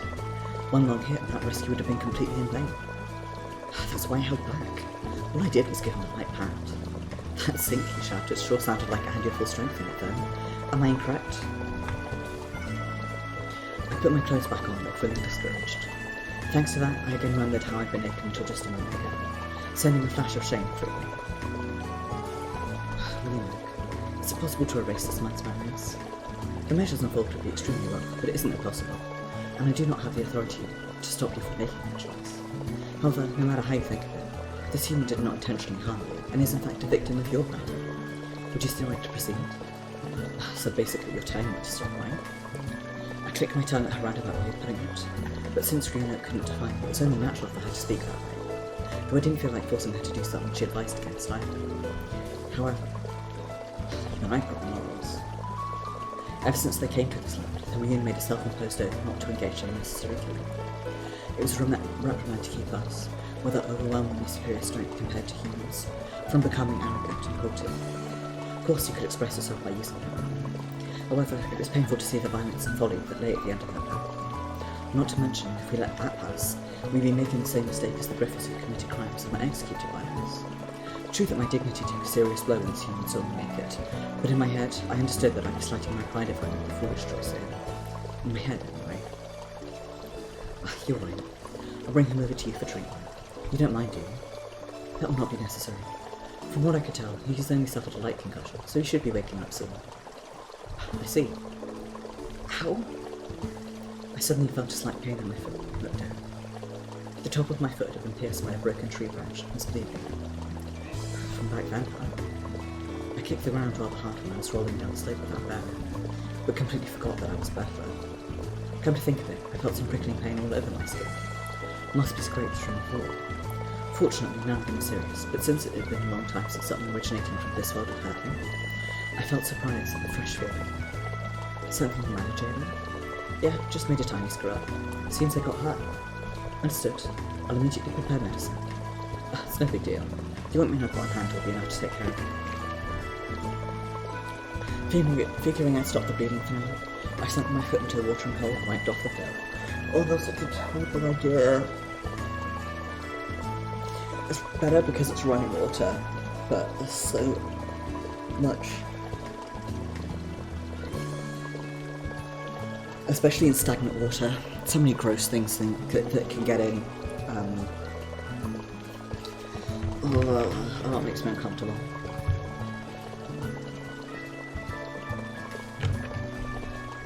I felt a slight sting from the cold water, but it quickly ebbed away. Whoops. I found myself at a loss after remembering something a bit problematic. A wound like this itself was a problem, but I couldn't change into my astral body when I had external injuries.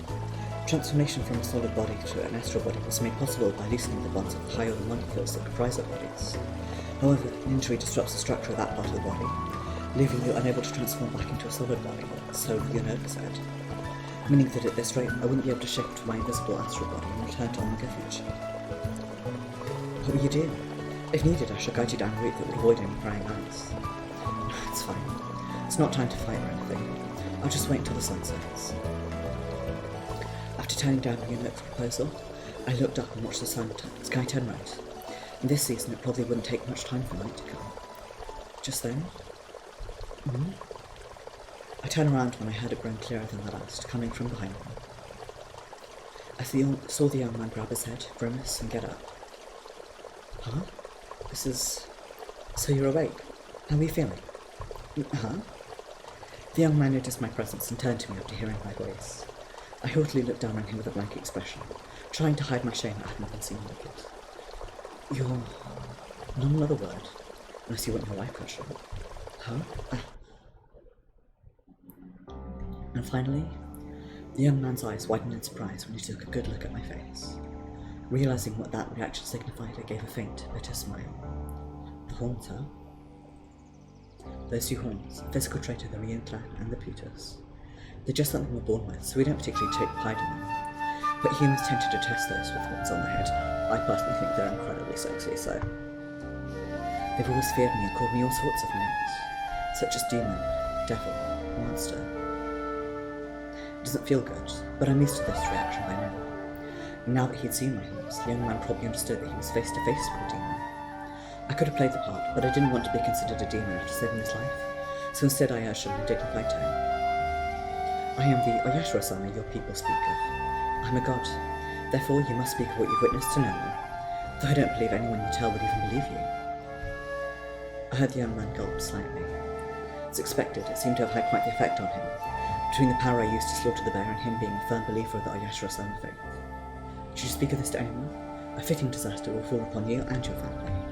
All you must do is forget everything, go home, and greet the morrow as though this encounter never happened. Understood? I always left those words behind when someone was unfortunate enough to spot me. There was actually no downside to them seeing me. The most that would happen would be my dwelling bursting with people who'd heard the rumours come to confirm it for themselves. However, rumours of a demon sighting would also lead to unnecessary fear from the residents of the settlement, so I take advantage of the villagers' fear of demons to silence them like this. However... The look on the young man's face struck me as odd. His face was frozen and expressionless, but I sensed no fear in it. In fact, he was actually blushing while his gaze smiled over all of them. Swear to me that you shall forget all that has transpired here, or that you shall never speak a word of it, take it to your grave. Do so and your life shall be spared. Yes, I swear. Very good. I could tell whether or not he was lying by the look in his eyes. At the very least, it seemed that I could trust him. That is all then.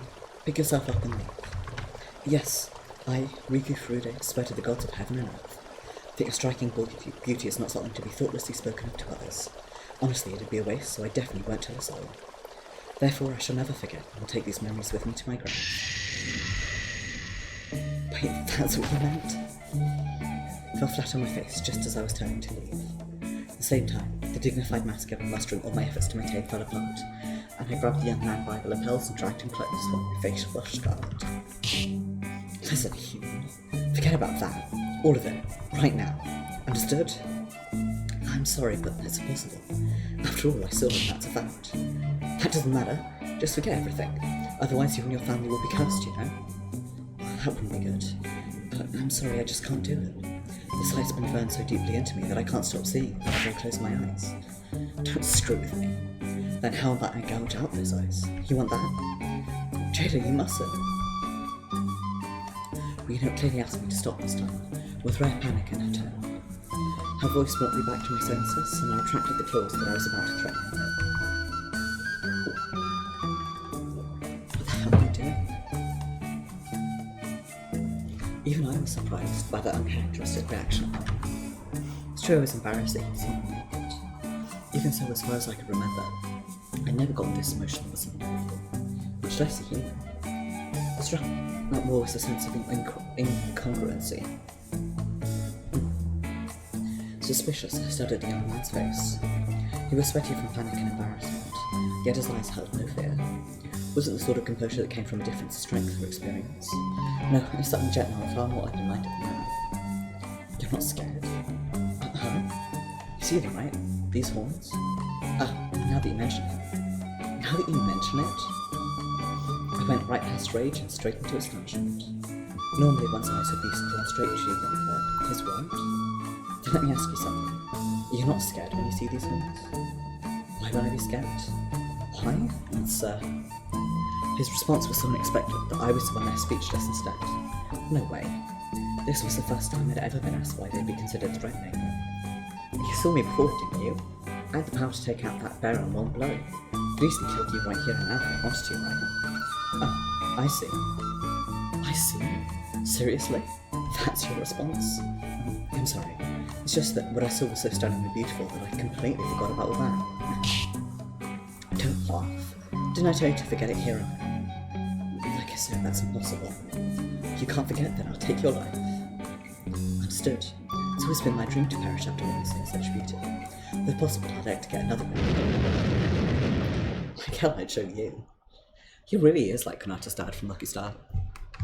I raised my voice and shouted.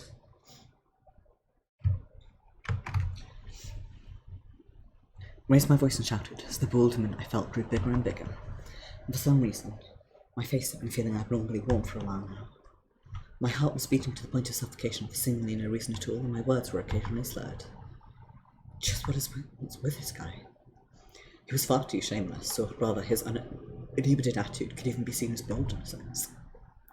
Humans had occasionally seen me up until now, but all of them were scared, shivered, and simply brought their heads to the ground, begging desperately for their lives to be spared. Of course I didn't see this young man as any kind of threat. For thought right here and now I'd have his head torn from his soldiers in a single blow, no doubt about it. So why wasn't he scared of me? What in the world are you? Oh, that's right. I haven't introduced myself yet. I'm Riku Furude, the son of the chief priest who carries out the rites at this village's shrine. Furude Shrine? Oh. The words brought back memories, along with a bit of understanding. If I remember right, there was a small shrine in the mountains that the village was evacuated to 20 years ago. It was then that the chief priest hailed me as Oyashiro-sama. In other words, the god who descended upon the village and slayed the demons. Which meant he'd been born into a family of my retainers. Thus perhaps he held some composure when it came to the aura of Oyashiro-sama. But it still felt strange. This Riku Furude had screamed when confronted by that bear, which meant he knew what fear was. Then why was it he wasn't afraid of me, when he slaughtered that bear? Where did his composure come from? Keep playing dumb and I'll kill you for real, you hear? I've got the power to do it. Yes, I know. But it's strange. For some reason I feel like that won't happen, and I'm genuinely not afraid of you. I'm not asking what you think, first of all. Besides, I can't believe that my saviour would do me any harm. Is it strange to think that? I just didn't get it. It made no sense. There was no lie or bluff in his face. He clearly believed what he said from the bottom of his heart. Did he trust a total stranger like me so much because he was soft? Or was he just an idiot? May I ask for your name? Are you serious? Clung to my head. The seemingly bottomless insolence was giving me a headache. Humans had asked me questions for decades, perhaps even centuries, but never had one asked for my name before. But more importantly, why would he even think of doing that now? How the hell was this guy's brain wired? Could it be... what? Do you not have a name? If so, then... don't make fun of me. Then I loudly cleared my throat and stated my name. I am Hanyuu Yasuno Jada, the Jada responsible for this land. I felt somewhat embarrassed. This was the first time I'd formally named myself to anyone, including fellow Putus. After all, ever since I was born into this world, I'd grown up surrounded by people who knew me, so there was no need to name myself, nor for anyone to call my name. Pretty much the only times I said it were when chanting the formal prayer while executing Griffiths. What's wrong? Oh, I'm sorry. I don't think I caught it. Could you please say it again? What? Honestly, I was irritated, but when I considered he might have had trouble saying it due to my slightly awkward enunciation, I said it again. You get it? Huh? Hanyuu... Yeah, so...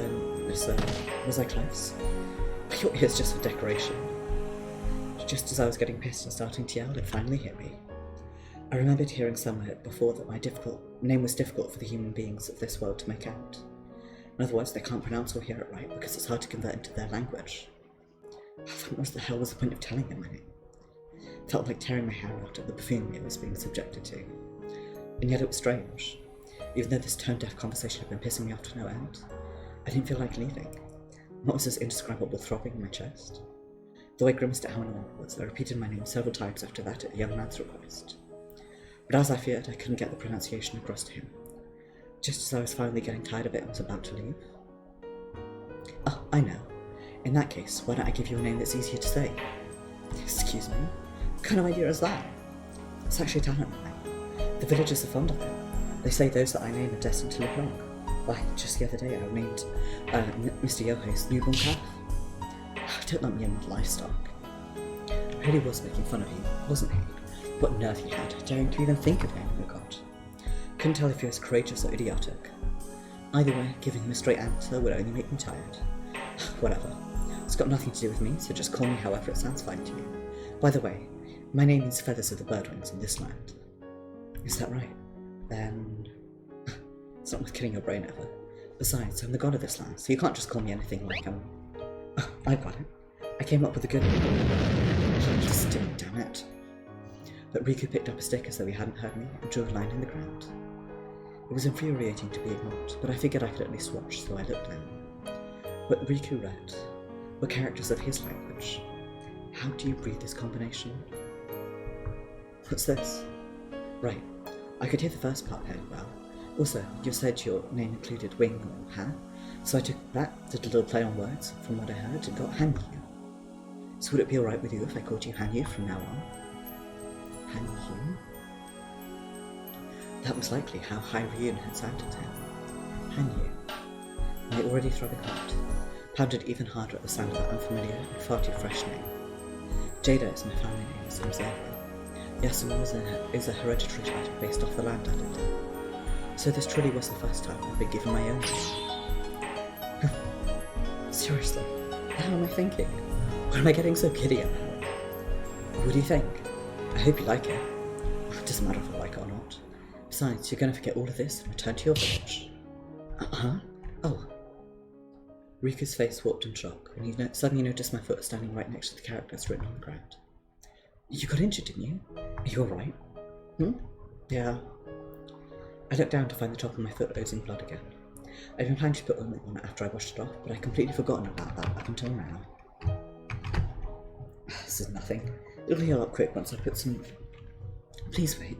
Use this. Riku took out what appeared to be medicinal plants and a towel from his basket lying on the ground. He then ground the medicinal plants on a nearby rock until they turned to paste, put it on my foot, and then wrapped the towel around the wound. What are you... I've given you some first aid for the time being. Works as a styptic, so I think it should help. You really don't listen to others, do you? I stared blankly at the towel wrapped around my foot as I let out my umpteenth sigh of the day. Huh? Come to think of it, could these medicinal plants be? Did you get these plants from that slope over there? Oh, yes, you're well informed. Works well to disinfect and stop bleeding, but I forgot to buy some from the peddler. So you risked your life to forage them for yourself? Would have been really ironic if you died searching for medicine. Riku scratched his head and laughed bashfully. Though the sun was setting, his face was so clearly reflected to me that it was dazzling. Right, I'm sorry, I should have said this sooner. Thank you very much for helping me. You literally saved my life. Sure. My hands fell to my feet when he politely told me that. The wound on my right foot that Riku attended to. For some reason it was so warm that I completely forgot the pain I'd felt earlier, and the efficiency of the medicine no longer mattered to me. So, Hanyuu? Hanyuu? Oh. When he called out again, I remembered that he was using his own name for me. Still, I'm a god to him, right? So why is he talking to me as if I'm an old friend of his? I'd like to take proper care of this, if that's alright with you. So why don't you come to my shrine? It isn't that far from here, so you're more than welcome. I'll pass. Why? My appearance would just give these villagers unneeded fear. That's right. You see, I actually know a way through the mountains that leads straight to the shrine without needing to go to the village. So it won't be a problem at all if you come with me. The right thing to do here would have been to ignore him and leave. Normally I would have unquestioningly turned down his ridiculous, exasperating and blunt response. But it was strange. Rather than curiosity, I felt a desire to talk more with this man that kept me from leaving no matter how hard I thought otherwise. I reflexively nodded. Got it? I'm in your hands. Thank you very much. Also, there's more? I'd appreciate it if you could help me climb this slope. I'm actually quite bad at rock climbing. Swear, just how ignorant was this man? Okay. Etc.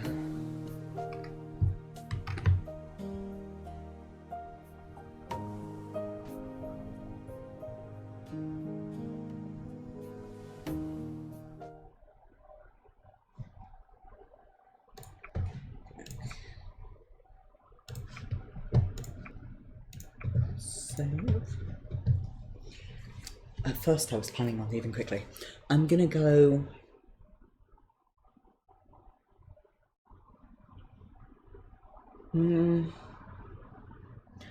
I'm gonna go up to 8 o'clock unless we come across a good cliffhanger. At which point I will stop. I kind of wanted to make this game stretch through the whole of October as my spooky October game, but I'm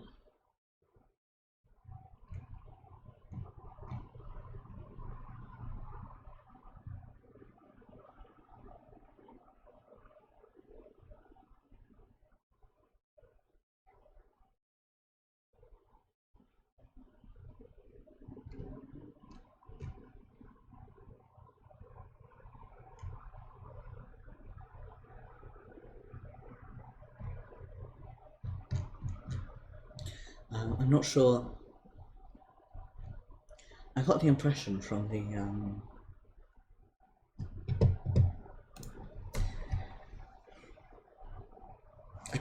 that this would be a spooky game, but it may not be. I don't know. We'll see. Like most Higurashi games, it'll probably be good for a while and then abruptly very terrible. At first I was planning on leaving quickly, yet in the end I...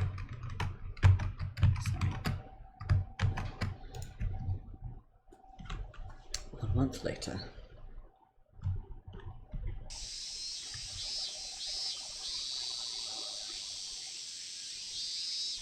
The bright sunlight shone into the ring through the transoms by the veranda, warming it up. When I pressed my cheek against the tatami mat while lying down, I found the scent and texture of the brushes so comfortable that I just wanted to fall asleep right then and there. Oops, can't have that.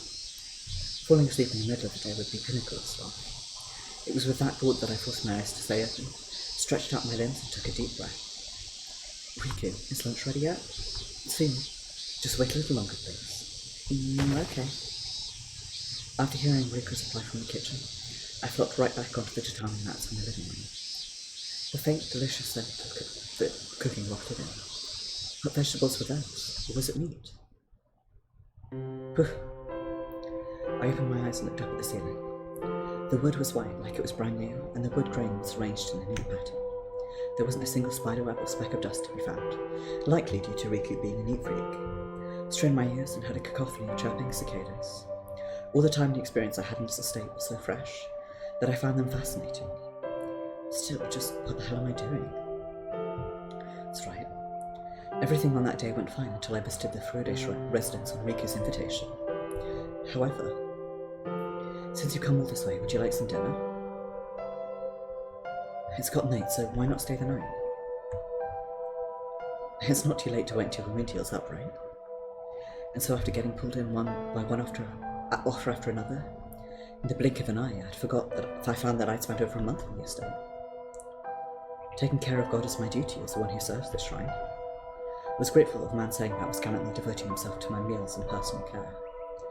But does he plan to keep me in this house because he's mistaken me for, is it Higurashi or some symbol of good fortune? My right foot had made a complete recovery long ago, of course. It wasn't that major of an injury to begin with, so it was inevitable once we stopped the bleeding and disinfected it. But in the end, I never once used the ointment I'd had on me.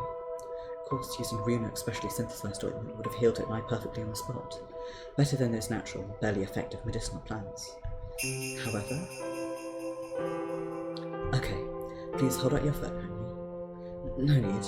I can do it You can't do it that way. You need to crush the plants harder and rub them all over the wound. Shut up.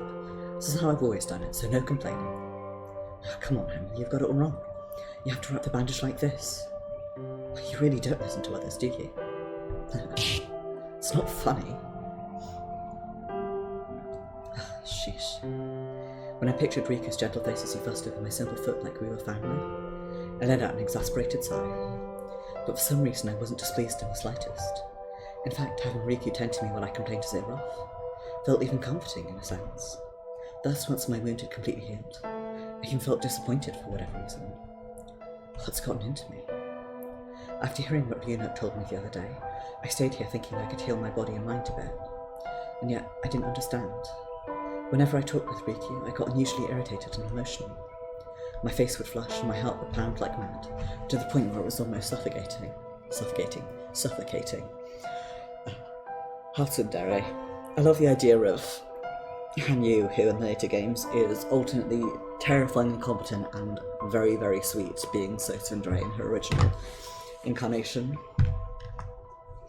Yet I keep meeting and talking with him about all sorts of things. And now that the end of it was in sight, I was feeling reluctant. This has never happened to me before, so why? Honestly, I'm not good at dealing with people. I don't know what it was like for the other puters, but I get oddly uncomfortable when in a group, and feel like keeping my distance from them. Even with Shaden, the late Jada who served as my partner in this island nation, I didn't talk to her any more than necessary. So why was it that I didn't feel that sort of agony and reluctance with Riku? Hanyuu? Just then, a voice came from the hallway as if to interrupt my thoughts. I sat up, looked that way, and soon spotted Riku's silhouette on the other side of the paper door. May I come in? Sure. The door quietly opened after I answered, and Riku entered the room. He carried a pot with a delicious smell wafting from it, most likely something boiled. Then after placing the pot on the hearth, he momentarily returned to the kitchen and came back with a tray of bowls and utensils. Thank you for waiting, Hanyuu. Let's eat, shall we? Oh, sure. Our hunter shared some of his game with me today, so I made chikuzen stew with boar meat. Do you like that? I can't really say I've had it before. What is it exactly? Well, you see. Riku smiled brilliantly as he explained the dish to me. But unfortunately, I knew jack all about cooking, so it went right over my head. For now, just try it and see if you like it. Is there anything you don't like? Not really. Well, no, it's no spicy vegetables actually. They make me sick. Understood. Riku said that, putting the chikuzen stew in a small bowl before placing it on my tray. Afterwards, he set out his own portion of rice for two, lined up his chopsticks and turned to me. I could tell without eating that it smelled wonderful, it seemed. What was the word Riku taught me again? Right, delicious. Alright, thank you for waiting. Yep, let's dig in. Riku suddenly reached out his hand, grabbed my own. Confused as to what he was up to, I looked his way to find him giving me a troubled smile. What's up, Riku? Hanyuu, I've told you many times that isn't the way the ladies talk, haven't I? Right, let's try that again. Right.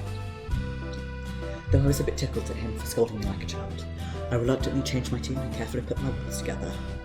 If I remember right, I was supposed to put the chopsticks down, place my hands together, and thank you for the meal. That okay?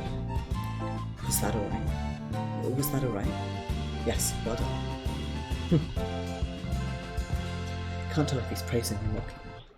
However, I feel like the corners of my lips have raised a little, so I look away and fluster. It started a few days ago. Riku and I were just chatting one day, when he suddenly told me that I didn't speak like a lady. Thinking about it, I learned to speak with this land's language from male view, starting with the elders. Thanks to that, it seems like I've been talking like a guy without even realizing.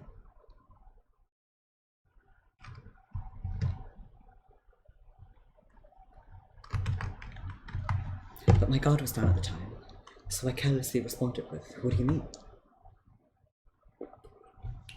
That didn't go well, to say the least. How about it? Would you give it a try? I don't see a problem sticking this way. It'll be alright, it's a very simple change of words. I'm sure it'll make you even more charming than you already are. I frantically tried to take it back, but considering how little Riku actually listened to anyone, it was far too late. Afterwards, I was basically forced to take a crash course in female linguistics from Riku, which, with the help of Ryunok, brought me a little closer to sounding like a typical one. Besides, not to be a jerk, I mean ungrateful, but I am considered a god in this village, am I not? So how come I gotta, why do I have to do all of this? Well, courteous expressions are more befitting of a lady. Your frankness is good as well, but if you talk like a girl, you'll come off as more lovable. Either way, it's no skin off my back. It is not that big of a problem if I don't, is it? Plus, I honestly had no obligation to verbalize my speech. And even if I did, there was barely anything in it for me. Yet even so, Riku saw me as a woman, even though I had horns and wasn't of this world. So while I'd be too embarrassed to ever say this to his face, that made me feel pretty good. I'd gone through life up till now paying absolutely no mind to the fact that I was allergic on this woman. To be perfectly honest, I never even thought I was different from a man, apart from the times I could feel our difference in strength. Non-binary Hanyuu writes, gender is a human invention, not real unless you want it to be real. It isn't real for me, it doesn't exist.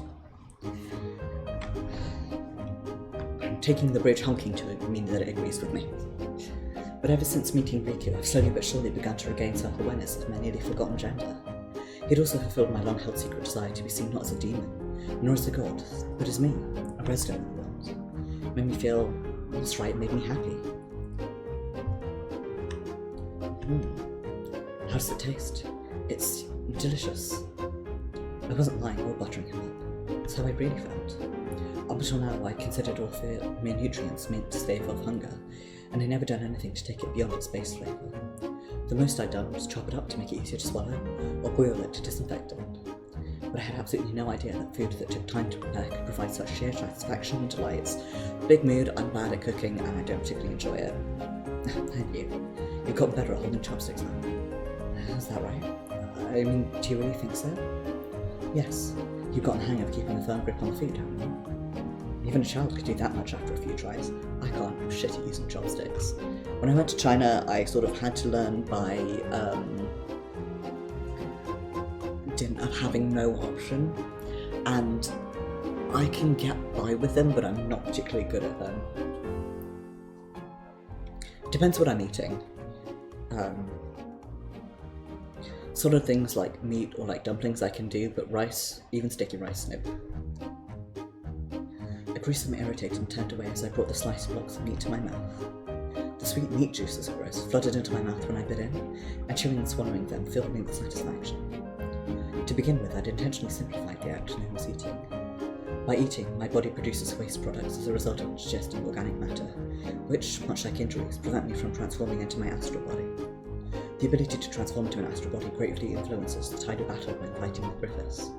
Thus, since battles were a regular part of my life, I minimised my meals as a precaution, and never ate much more than fruit. But now? Just what is this?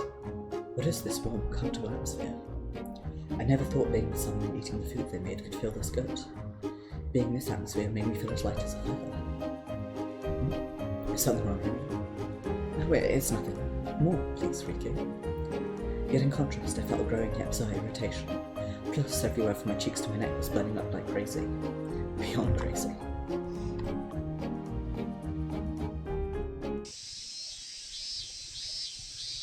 After lunch and cleaning up, Riku made me tea. Here you go, Hanyuu. Thanks. I lightly stirred the teacup and took a sip, then immediately smiled at the rich aroma. Tea after a meal was considerably luxurious taste, but Riku had apparently badgered a peddler into selling him last month, saying it would be good for healing my wound, even though my wound hadn't even left a scar. Nice weather again today, don't you think? The breeze feels good. Yeah. Riku and I sat side by side on the veranda and looked at the vegetable garden and meal.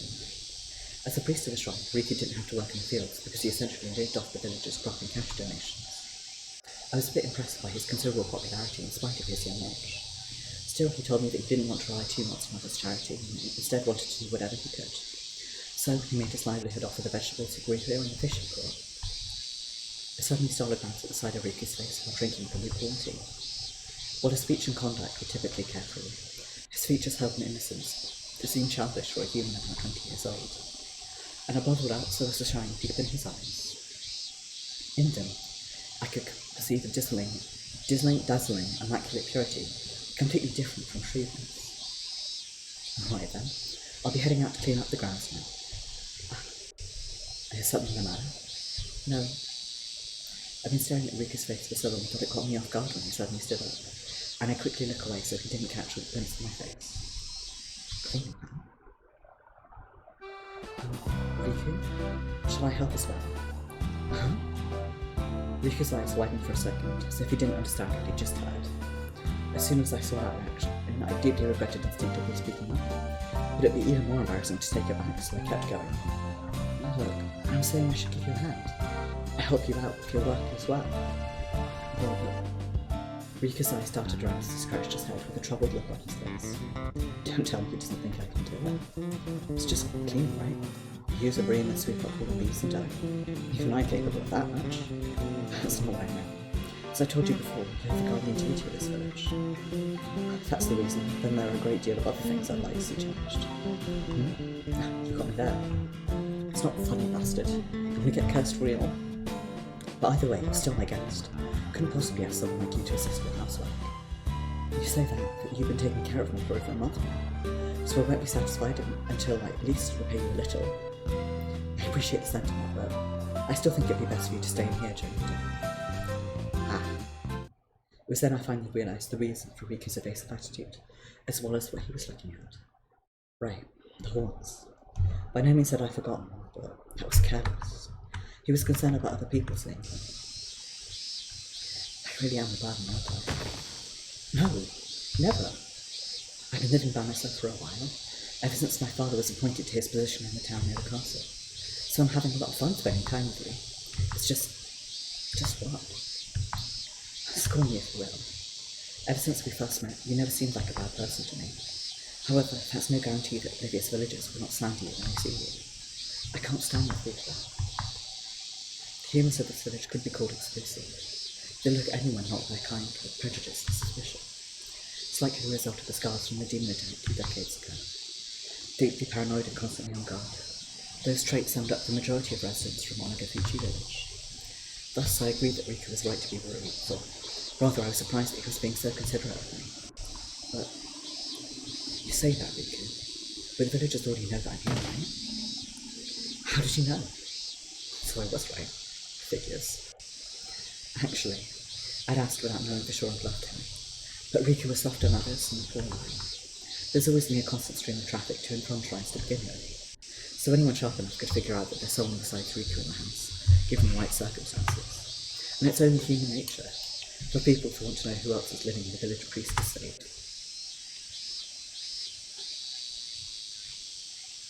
It's really that bad for people to see me, then I turn into... drop the lid on my lip balm, really. Turn into my astral form and become invisible to the human eye. Huh? You can do that? Not right now, actually. I can't after I've consumed food. But if I'd stayed in my astral body, I couldn't have had a bite of Riku's food. Well, it's truly pathetic to admit. Now that I've been taken with its comforts, I'd rather have that. Right. Please wait 1 minute. I have a good idea. Riku quickly returned to the living box, dragging a large clothing box from the closet.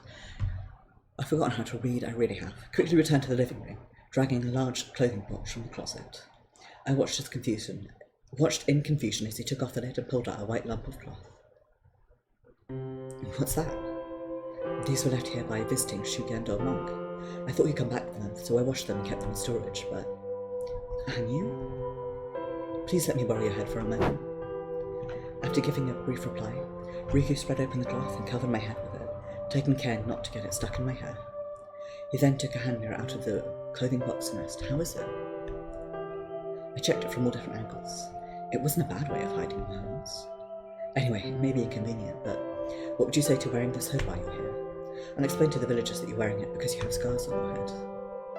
It won't make any trouble for you, will it? Of course not. Riku nodded to me with a huge grin. When I saw that face, I really did get the feeling that it wouldn't be causing him any trouble, so I unconsciously replied, "Alright. But this is how I'm going to handle it. Probably be best to get some clothes from the shrine as well. You'll stand out too much from your current outfit, so..." "Yeah? I mean, is that so?"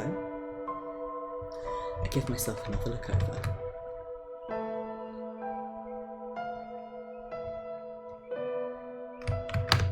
There are specialized armored garments worn. These are specialized armored garments worn by Hanyuu to fight Griffiths.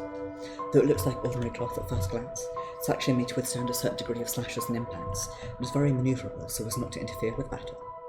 In hindsight, it only feels natural for me to move around in these clothes, since I've been wearing them for as long as I can remember. But it's true that they stick out compared to the rest of the village's fashion. So that said, Hanyuu, would you mind wearing the clothes I have at shrine? Very well. That may be necessary if I'm to stay in this village for a long while. Oh, but I noticed a problem after accepting Riku's proposal. From what I heard, Riku lost his mother when he was young, and though his father is currently living away from work right now, the two of them supposedly live together. So how do you get his hands on women's clothing in an all-male household? No consent is necessary on that front, Hanyuu. Truth be told, long have I made preparations precisely for a time such as this. Now, by all means, feast your eyes. And then, with an enthusiastic expression and gesture, Riku opened the closet door on the other side of the living room. And inside this, countless articles of clothing adorned the inside of the closet. What's more, all of them were red and white Miko outfits. What do you think, Hanyuu? All of them have been tailored to cater to many different kinds of tastes, but they've all been washed and carefully tended to, naturally, and are perfectly insect-repellent. Furthermore, they're customizable to match your taste, so please choose one that suits your fancy. Go on. Hanyuu, are you too moved to even speak? Trust me, it's quite alright. Please don't feel the need to hold yourself back. As a lot of Miko outfits beyond all else, now, as a servant of God, it's only natural that I provide you with the greatest hospitality I have to offer. That's not it. Took everything I had just to squeeze out that response. It's true that this was a male-dominated household, but if they'd had women's clothing as a memento of his mother in case of emergency or something, would have been all that strange. But no matter how you looked at it, the number of Miko outfits in the closet numbered 10, 20, likely more than that. Judging from the glossy fabric and pure, unblemished appearance, it was highly unlikely they'd just been left sitting here all this time. They were indeed as good as new. Wait, hey, hold on a minute. Miko outfits were meant to be the uniform of women who worked for the shrine, but naturally, Furude's shrine had no one you could call them like that. Perhaps there was some, but at the very least I hadn't seen any. Hey, will you know? Yes, Jada? What is it? I unconsciously brought the sword at my waist near my mouth, established a mental image of Ryuno by the charged crystal and sheath, and sent my words to her. Ryuno, tell me, when was the last time there was a Miko in this village? Please wait, currently confirmed. What's wrong? Jada, are you sure you'd like me to answer? Just tell me already. It's been approximately 186 years since the last one. Incidentally, since the last wife of Priest Furude was not priestess herself, she did not wear any Miko outfits. Furthermore, there are a number of women in the village who do some work for the shrine, but as they are not priestesses, they don't wear Miko outfits either. As for rituals, it seems a suitable number of Mikos are dispatched from this nation's HQ shrine to handle such affairs. So what's this mean? I would say he collects them with his own personal hobby. I probably had the same impression as Ryuno, albeit on an entirely different level, which means that this son of a bitch is... In the first place, Miko outfits created for those pure maidens who serve as gods go beyond mere attire. Indeed, they are art. I may have to not read this, because it's silly and over the top and slightly embarrassing, but I am right in my Kanota's dad from Lucky Star Judgment. Limited, very precious few, hold on, goddamn minute. Entirely bereft of women who are suited to wearing outfits. Although Naoki Miyoshi's daughter, Mishima, would barely make the cut. Maybe that really would be too much of a stretch. But that's such a weird thought that Mishima would literally kill me if she heard it, and we'd end up spending a long, completely unbountiful winter. You mean I, not we, don't you? However, Messiah has finally graced us. Resplendent goddess, you, Hanyuu. Listen to others for a change. Wait. Just then, Riku interrupted his passionate slam to squeeze both my hands and give me the most serious look I'd ever seen from him. It was so intense that I reflexively flinched. I felt those mysterious palpitations of my heart pounding hard against my chest, as I barely managed to get my words out. So what are you telling me to do? Please wear a Miko outfit. Choose whichever one you like from these. Go on. Right. I never thought anyone could speak so passionately, zealously about a single article of clothing. But I said I'd do it, so I walked into the closet. At any rate, the red and white Miko outfits do resemble my armoured clothes a little, so I should be able to wear one without much discomfort. And so it was with that thought that I grabbed a random outfit. What the actual hell? What is it, Hanyuu? Riku, there's something I'm simply dying to ask you. This is a Miko outfit, yes? Why yes, but whatever.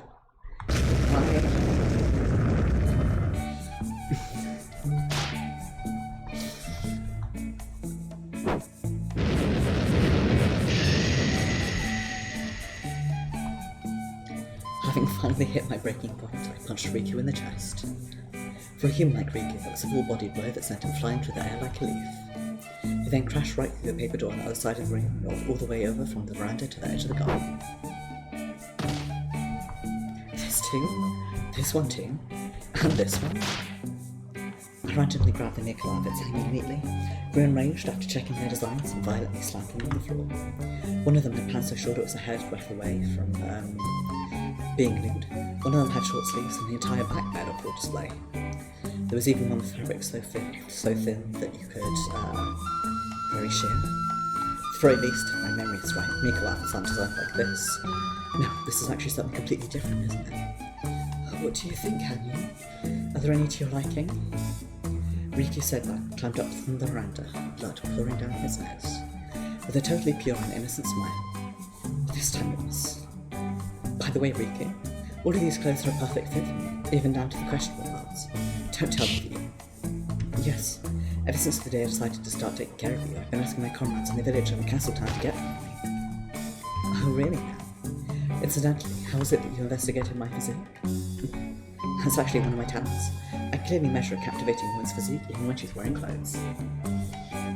Riku, now that I think about it, I learnt the time on the mainland that is most fitting for situations like this.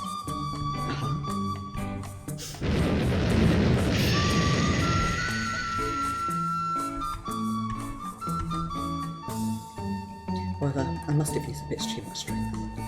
As in the end, it took a very long time for Riku to get back up afterwards. Dinner was cheap as I'm used to again.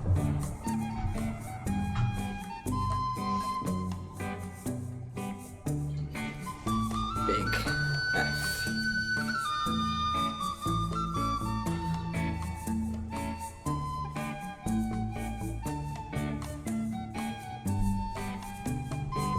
Tips, Miko outfits 101.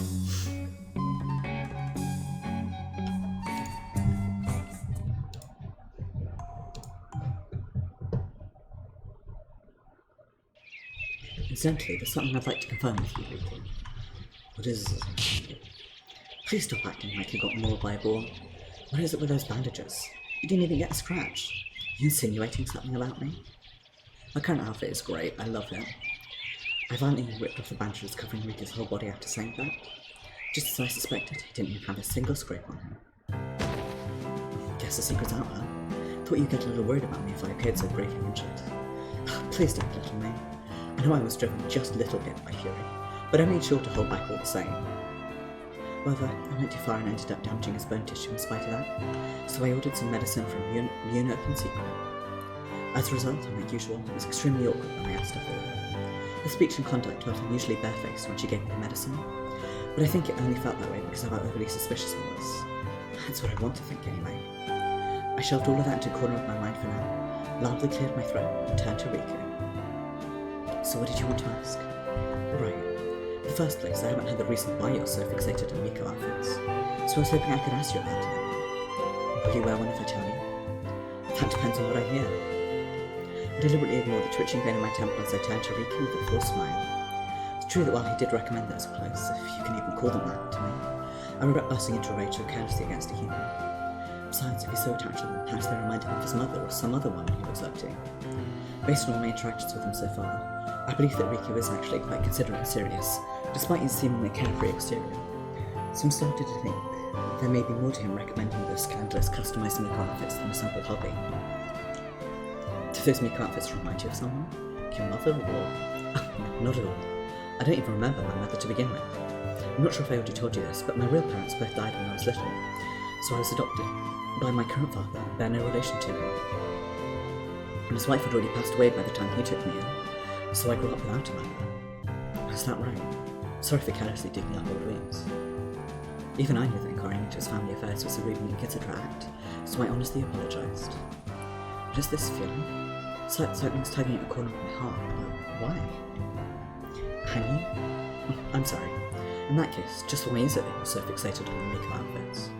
Well, there are a variety of reasons. I had to say the biggest one is... what? Because I love them. What? I see. By the way, Riki, I have another question for you. Do you prefer torture by fire, water, or fists? Please wait a minute.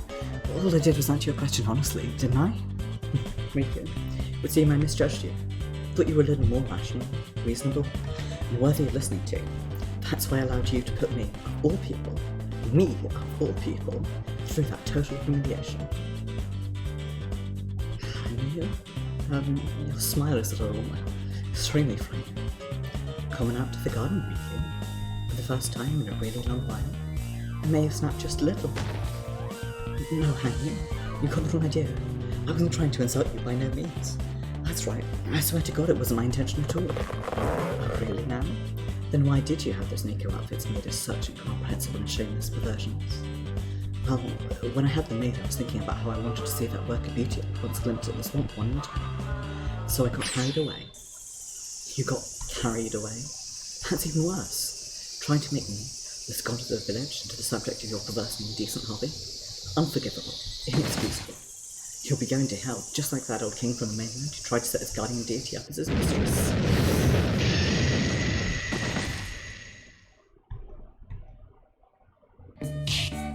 Now get this through to your head, Rick. So long as you refuse to abandon such wicked thoughts, I will never ever wear one of your customized Nico outfits. Just wake up already. At this rate, I think I'm going to pass out when I wake up. Anyway, if you're so desperate to have me wear a Nico outfit, please at least bring me one that is proper and adheres to common sense, with no adjustments whatsoever. Is that clear? Then you wear one if I make you a normal one. I'll consider it, though the possibility of me having a change of heart in this matter I've forgotten how to speak. As infinitesimally low as odds that I would marry you. Huh? What? Though I was only giving an example of an absolute impossibility. When I realised what I'd unintentionally blurted out, I grew just as speechless as Riku. How kind of nonsense in my blood? Hanyuu? This conversation is over. I'll go and clean the garden, so you get to work on making lunch right away. I looked away to hide my flushed face and quickly left the living room. My heart was pounding so fiercely that it nearly broke out of my chest. Anyway, I'll go outside and get some fresh air to cool my head and my face off. It was with that thought that I made a break for the highest point on the grounds at top speed.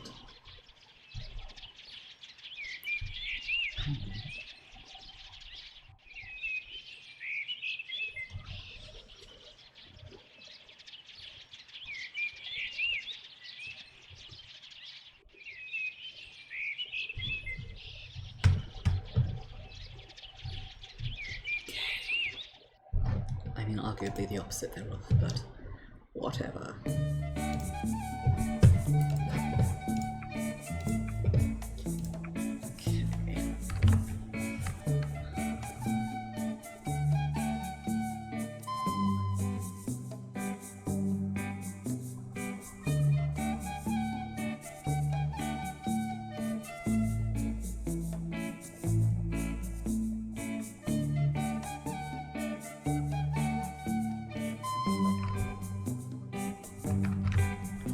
See, do I want to keep going? Yeah, I will.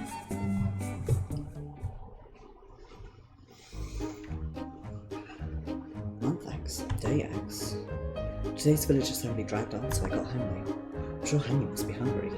I hurried back with that thought. But when I got home, I couldn't believe what I saw. Welcome home. Much to my shock, Hanyuu had made dinner and was waiting for me to get back. You were so late that I tried making it the way I saw you do it. And please don't get your hopes up about the taste. She said that with an embarrassed look on her face. I accepted her vegetable stew, or what appeared to be vegetable stew. For a moment I thought I was dreaming. But once I felt the heat of the bowl, I realised that this was very much real. I have no regrets in my life. How was it? It's delicious. Really? Do you really mean it? You're not lying to me, are you? Hanyuu kept asking over and over again, so unsure of herself. She'd get mad if I ever told her this, but I seriously thought those gestures of hers were simply adorable. It's true that the vegetables were only half cooked and hadn't been cooked to the core either. Not only was the flavour unusually sugary, but it was covered in resin since the scum hadn't been removed. On top of that, when I found flour balls on the food that she must have mistaken for vegetables, even I had a difficult time not spitting them out. But though I know this probably makes me a weird guy like Hanyuu says, no matter what anyone said, it truly felt from the bottom of my heart that it was very delicious. The smile Hanyuu gave me when I told her that was beautiful and cute. Felt the urge to hug her, but she definitely flung me away if I did that, with all her might. So reluctantly I set off stealing glances at her face while making casual conversation with her, savouring that joy. Month X, Day X. Hanyuu helped me clean the yard today. At first it was more like destruction and cleaning. It's not going too far, but she did end up making the process longer than it needed to be. Even so, she appears to have finally gotten the hang of it, and now I can trust her to do a good job without constantly advising or supervising her. And from time to time, I catch her smiling while humming some indecipherable tune, likely from her home country, even looking like she's having fun. Hanyuu has started smiling a lot these days, though she gets angry even more than that. Still, her face has softened considerably. I'm just getting the hang of talking like a proper lady without much awkwardness anymore. Just the other day when I found her dozing off on a garden stone by the tree, I couldn't help but laugh. The way she noticed my presence and woke up, then blushed with embarrassment at having been witnessed sleeping, was truly lovely and beautiful. She truly is a wonderful mom. However, I'd appreciate it if she'd stop punching me to hide her embarrassment. I love her. I loved Hanyuu already and I love her even more now. The time has finally come to execute my plan. First, in order to pique her interest, I'll casually leave a Miko outfit, one with the length of the pants is just slightly above the knees, just right, in her room. I found that outfit torn beyond recognition in my room. There was a letter written in red ink next to it, but it seems to be written in her language, so I can't understand a word. I wonder what it means. I'll try asking her next time. Month X, Day X. The next day, Hanyuu was the same as always.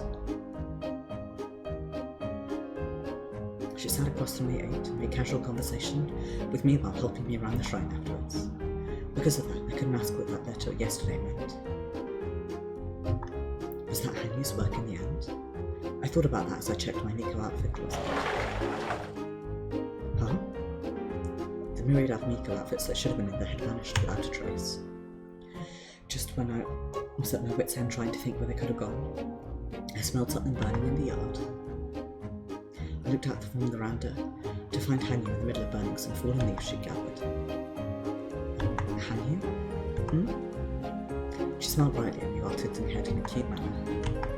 I caught a glimpse of what appeared to be red and white cloth in between the gaps of the burning mountain of leaves. Couldn't be. Hanyuu? Yes. Hanyuu grinned broadly. However, there was no trace of a smile in her eyes at all. Month X, Day X. Realising I'd have to ask her properly in order to get my intentions across to her, I returned to the drawing board, and so I personally handed Hanyuu a different Miko outfit from last time. This one was made of thin fabric that made it partially transparent, that I'd kept in the storeroom under the house, trying to be as sincere as possible. She tugged on my cheeks for so long I feared she'd tear them right off. Got rid of so many of them, you still have more? Felt somewhat embarrassed to receive such praise from her. Month X, Day X. I presented Hanyuu with another Miko outfit, one with no sleeves, that I'd been keeping in a completely different storeroom. When I came to, I found the upper half of my body buried in the garden's thicket. I managed to escape and looked up to discover a sky full of stars. Pause. I thought I talked to Hanyuu before now. My memories are a blank. Month X, Day X. I presented Hanyuu with a Miko outfit, explanation redacted, that I'd been keeping in the main shrine's holy statue. She demonstrated a killer locking technique that paralysed my whole body. Can't get off the floor like that, so I'm writing this the day after.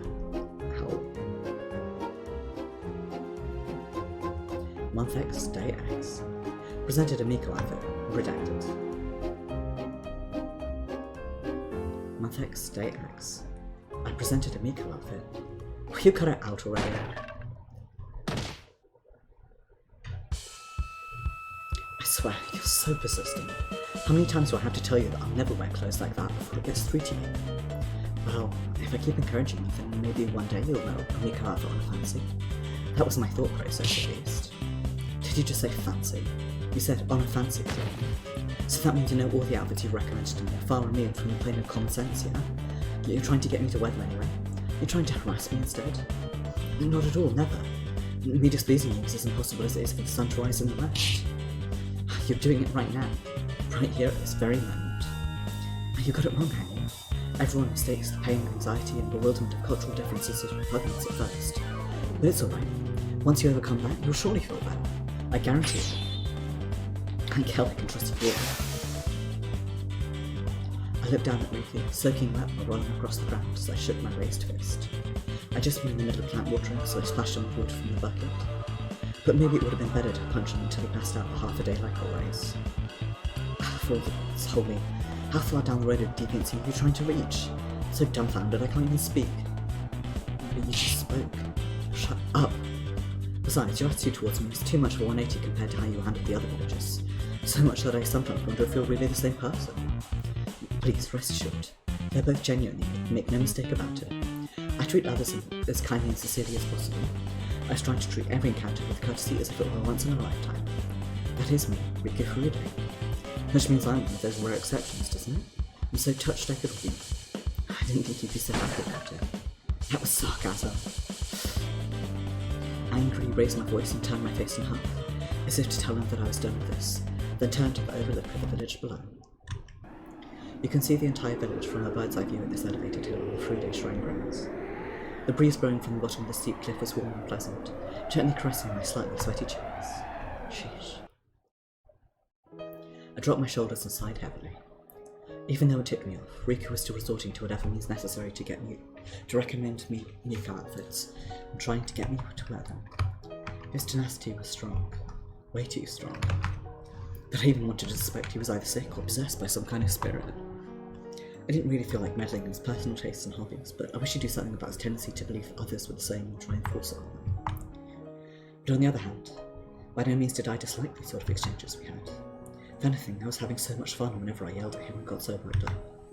When I asked Ryuna why that was, she responded simply as if it were the easiest question there was.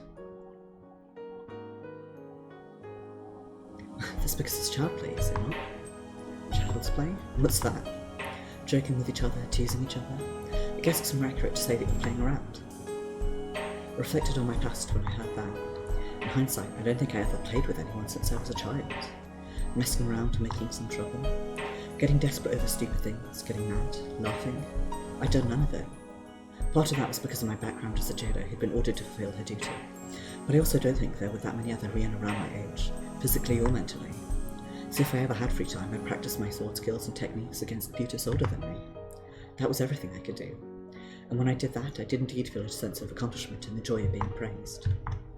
But those were truly my tools for survival. My duty was my reason for living. Thus I delved deep into it. I never had time to enjoy myself. But it's different now. Playing like this with Riki, who's honest to a fault and doesn't fear me as either a demon or god, is fun. I've truly been enjoying myself from the bottom of my heart. Furthermore, it's merely my own personal prediction, but I believe there is likely more to it than that. I'm sure that deep down you have feelings for this Riki. How ridiculous. I shook my head to drive out the words Ryuna had told me just a little while ago. That's right, it was ridiculous. It couldn't be true. There's no way I could have feelings for Riki.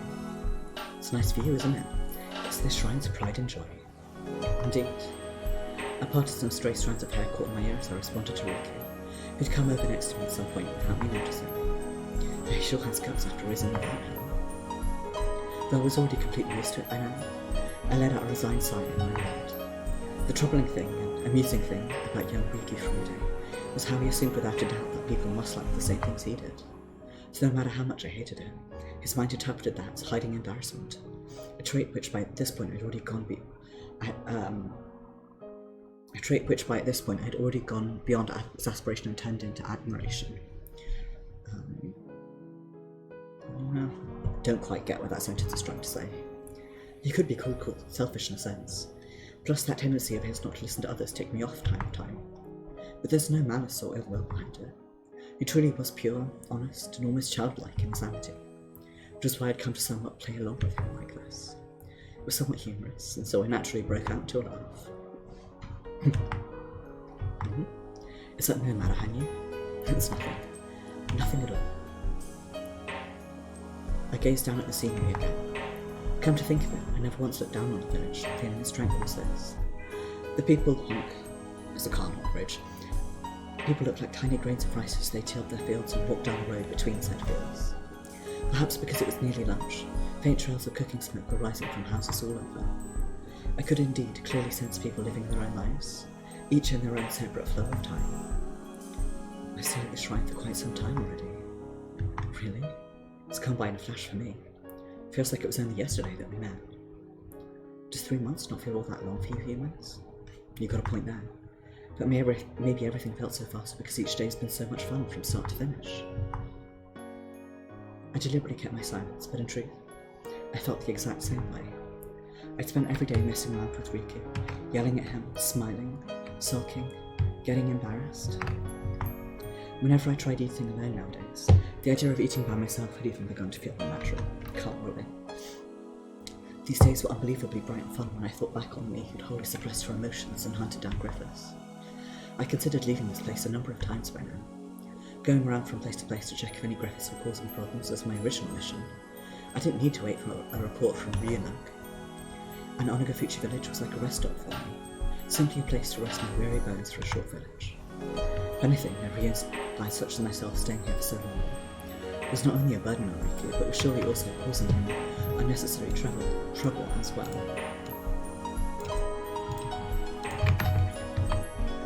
It was with that thought that I tried to sneak out at night, but every time I couldn't help but want to stay here just a little longer, and my resolve would waver, so I'd go back.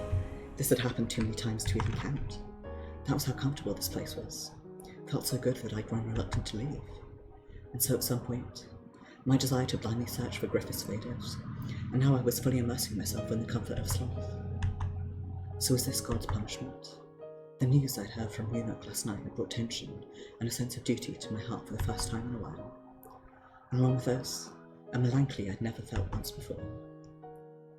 It's green all over right now since it's summer, but once autumn comes, the fields turn gold and the mountains turn red. Such a beautiful sight when you see it from here. Is that so?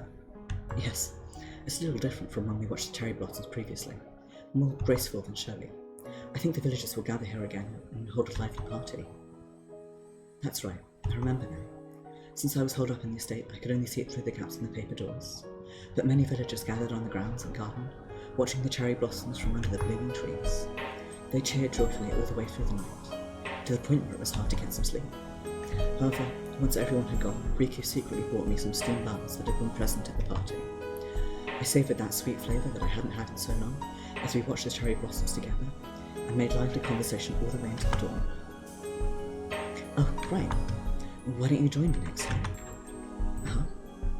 It'll be alright. I'll make sure to talk to everyone first. I think it'd be a great opportunity to introduce you to the villagers. I knew there were rumours about my existence amongst the villagers. Though, that said, it probably would have been more unusual if no one had noticed it after I stayed in this estate for 3 months. It seemed Riku had explained to them that I was a Shugendo nun who'd been injured in the mountains. The villagers appeared to have accepted that story to a certain extent, based on Riku's established character and demeanour, but as expected, it was easy for undue suspicion to blame since I never showed my face. So Riku had been talking to me for a while about introducing me to the villagers. I don't need to. Besides, I'll just cause you trouble. Trouble? Don't be ridiculous. I want to tell everyone what a kind and wonderful woman you are. That's all there is to it. Riku. Besides, the villagers are all good people, so I'm sure they'll accept you.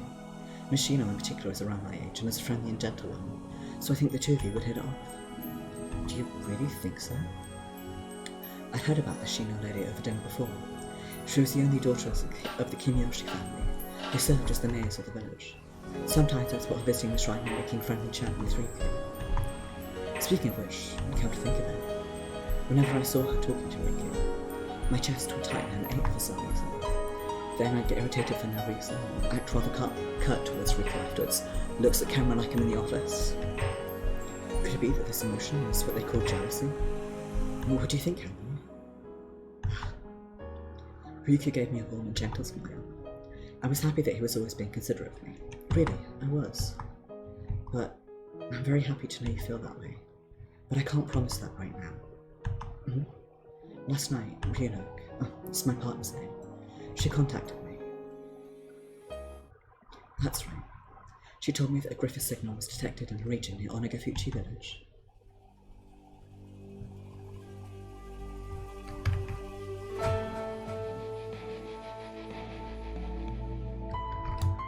I'm sorry, Jada.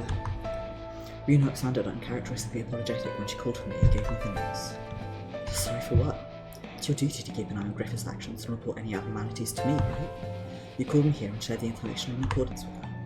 So I just need to fulfill my own duty. You're right, yes. But don't worry. Thanks to you, I managed to get 3 months of truly worthwhile rest. My outlook might have gotten a bit narrow in the past, but it's okay now. I'm fine. Jada. That's right. It's pointless to hide anything from you. So long as I allowed my consciousness to sink with her, she knew every little thing that I was feeling. It's probably why she was sweet and apologetic. Are you sure about this? Even if you leave this land. It's not permanent. I'll be back. Won't be long enough to be considered our final farewell or anything, yeah? True, it won't be long. However, it seems you'll need to be prepared for the possibility that you may die this time. From what I can tell from the Griffith signal, the mission is too much for you on your own. Yeah. A close look at the assembled information revealed that this was expected to be the largest mission I'd been involved in. Several large settlements had been destroyed by demons, and many residents had been killed. In response, some feudal lord with military power dispatched an armed force in an attempt to suppress them, but nearly all of them were crudely wiped out, with only a select few returning to the castle alive. Are they seriously planning to create their own country or something? Isn't that a lot of Pennsylvania, or am I making that up? The TV show Anime. Either way, what was with this show of force seemed aimed at targeting the wretched state of the Pewters. Could this possibly another situation caused by Pewters or something? Jada? Yeah. Perhaps you'll tell me I'm contradicting my duties again when I say this, but this mission is far too dangerous. I'm well aware that this is presumptuous of me, but I'd like to suggest that you avoid it and keep a watchful eye over the proceedings. You're right, that was presumptuous. You telling me to abandon my duty? My apologies. Even so, I believe it would be foolish and ill-advised to lose your life on a mission with no chance of victory. This case is too harsh to call your responsibility, so I don't believe anyone would blame me for overlooking it. The demonification of Griffiths is indeed a threat to the humans of this world, but I believe that this is finally a good time for humans to seek their own ways to resist them. In fact, through the knowledge inherited from your Rian brethren, humans have learned the means to manufacture gunpowder and are discovering how to refine steel, making free use of wisdom to repel a powerful enemy. Do you not believe that that will ultimately contribute to the development of this world? Military development fosters civilization, huh? But the blood of unnecessary sacrifices is spilled on top of it. Don't go saying the same things as the eldest Ryuko. Besides, weren't you the one who taught me that mindset led to the ruin of the Rian? But Jada, it is also true that you're reaching a limit for handling this with your power alone. And you yourself have realised this as well, haven't you? Even I couldn't say anything to that. Ryuko argued with me in an uncharacteristically strong tone. Past repeating, but lately the Griffiths have been growing more violent and crafty. In terms of individual strength, there's likely no one who rivals you. But if you go against a faction with an established leadership, not even you will emerge unscathed. You have to consider the worst case scenario as well, like the battles on the mainland. Perhaps, but I took my fully repaired sword and sheathed it as I carefully emphasized every single word. This is my duty. To slay all the Griffiths who bring harm to the humans of this world and threaten the peace of my brethren. That is why the Jada exist. That's why I exist. Is that really true, Jada? Is that really possible? Do you yourself believe that? Stop. I know you're lying. Deep down, what you truly want is for Riku said stop. I let out a shout of anger that felt like it sent my blood surging, and I ended up the one surprised instead. I then took many deep breaths in an attempt to calm my disordered emotions. Jada. Sorry, I don't know what got into me. No, I should be apologising. I couldn't help but saying that, even knowing that it was rude and would infuriate you, so that you yourself would understand your own true feelings. That's right. Ryunoke is like another me. That's why she sensed that I was trying to cover up my hesitation, then pointed it out and tried to correct it. Right now, I'm both annoyed and grateful for that. So as you say, I think it's a problem that I won't be able to avoid forever. I know that. Once this is over, I'll seriously consider it. Jada, come on, I'll be back. I'll never be killed so easily. Understood. In that case, I suggest transferring my personality element into your soul's charged crystal for this mission. I ask for your permission. You're saying you'll come with me? You're making a pretty big deal out of this, don't you think? I was a bit surprised by her unexpected request. This really was the first time she said anything like this in a long time ago. But Ryunoke was serious, and that spoke volumes to how grave this mission was. There are too many uncertain factors in this case. You should use everything at your disposal. And besides what? I don't want you to die as one.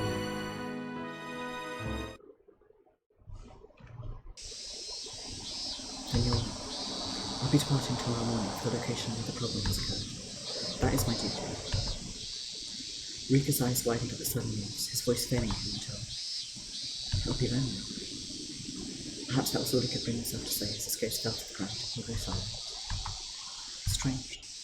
I felt lonely too, but hearing that from Rika made me somewhat happy as well. Was that because I could interpret that as proof that he was more valuable? Will he never come back? I'll be back, once I've accomplished my mission. There are still repairs on my equipment to be done, but more importantly, it doesn't change the fact that this place is still an important surveillance zone. That's right. You still haven't figured out the truth behind that piece. If you had comrades and they came back here in some form, then it'd undoubtedly be a repeat of 20 years ago. What's more, I planted a sclerotian marker in the water source. If it reacted, that would be undeniable proof that he or his group would show themselves to me again. Or was the fact that I was praying that such a turn of events would never come about a sign of sloth, or... Please don't push yourself, alright? Please, make it back safely, as unharmed as possible. Granting that wish is what we're pushing it.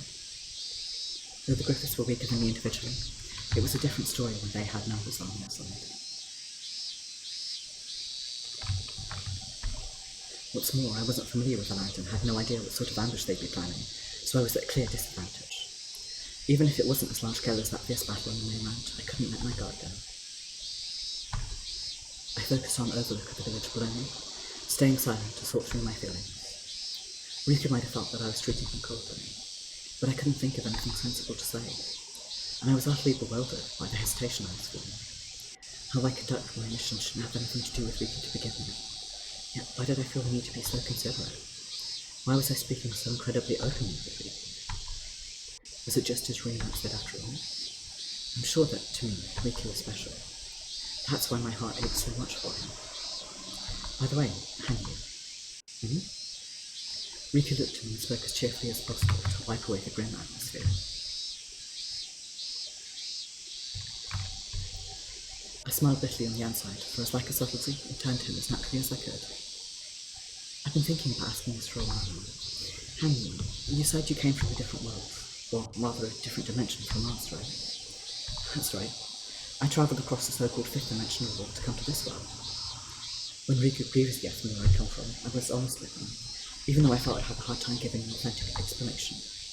Perhaps I should have told him that I was a tamer of the star far beyond the sky that existed in a place called space, but I kind of felt reluctant to do so.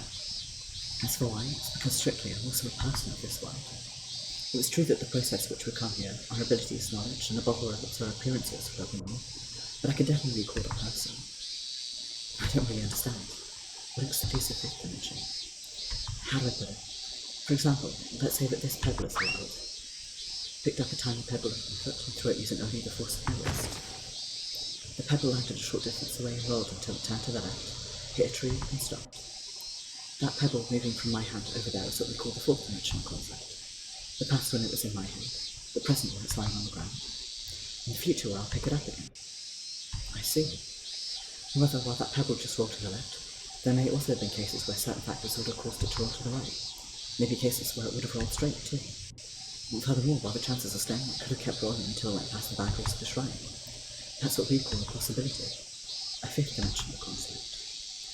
The third dimension, defined by the composition which will make up all objects, in other words, solid bodies. The fourth dimension, defined by time, which demonstrates the changes in those objects themselves. And the fifth dimension, defined by possibilities, the states in which objects can exist. The things divided by that dimension are what are known as parallel worlds.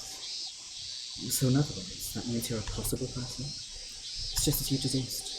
We're humans who reached a branch along the same process of evolution of the humans of this world travelled down, and turned right at the branch while you humans turned left. For example, humans evolved from monkeys and lost their tails in that process. Furthermore, they lost their fur and went from being quadrupeds to bipeds. However, those very monkeys which served as their base may have lost horns they originally had through evolution.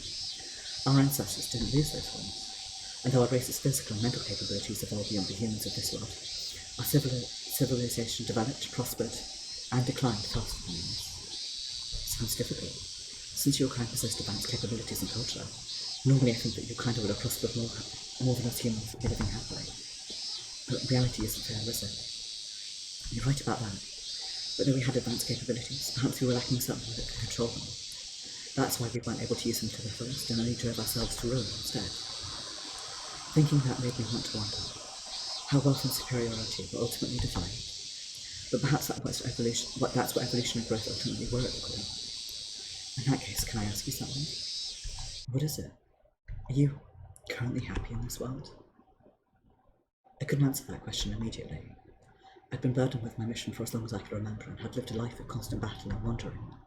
It's true that was fulfilling, but if I were asked if I was happy, honestly I'd probably say no. Whether the time I spent with Riku could indeed possibly be called happy, then am I happy right now? Just then, we spotted someone headed our way from the direction of the shrine. I squinted to discover that it was a borderline elderly man who wore the same pants and silk garments as Riku. Father? Father? I immediately understood the meaning of that word. So this was Riku's father? From what I remember, the local feudal lord had requested he move to the castle town by himself to work as a teacher. A long time no see, Riku. I trust you're in good health? Yes, of course. Much appreciation to you as well for your long service. Come now, it was nothing. What's more, I still have to return to the castle anyway. I made that noise. Riku's father looked over his son's shoulders and turned to me. He must have finally noticed. When I saw his appearance, I gasped in recognition. You're... possible. No, you're... Riku's father gasped in shock when he saw my face. When Riku saw that major reaction, he looked back and forth between the two of us in confusion. Hanyuu, do you know my father? Is it the same for you, father? Yes, we met a while ago. Hanyuu? I shrugged and smiled bitterly when I heard that. But when Riku's father saw that, his eyes widened in bewilderment. Yes, I came up with it because it was difficult to say her name. Isn't that right, Hanyuu? Not that I remember ever giving you permission in the end, though. Riku, do you have any idea who this is? It's fine. Not worth scolding him over. I mean, please do not scold him for this. I revised my speech when I realised I carelessly reverted to my old way of talking. Perhaps that was just as surprising to Riku's father, as he was clearly taken aback and speechless. Anyway, Riku, I found myself finally growing hungry. I'll take care of the cleaning here, so please, make some lunch. Yes, understood. Riku said that and quickly raced back to the estate. His father saw him off as though he'd encountered some terrifying monstrosity.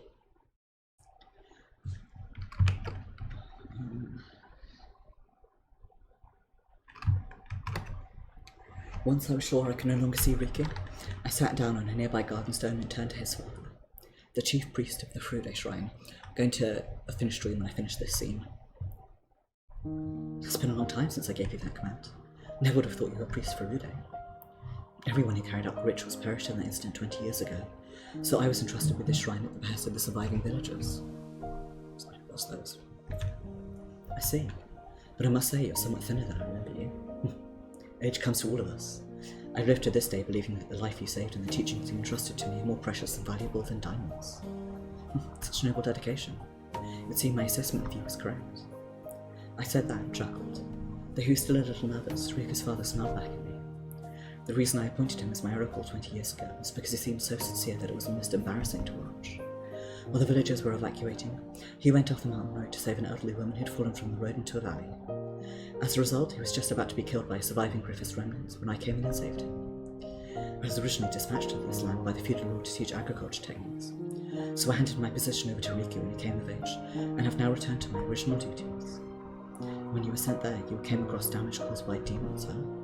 You and your son seem to have the worst of luck.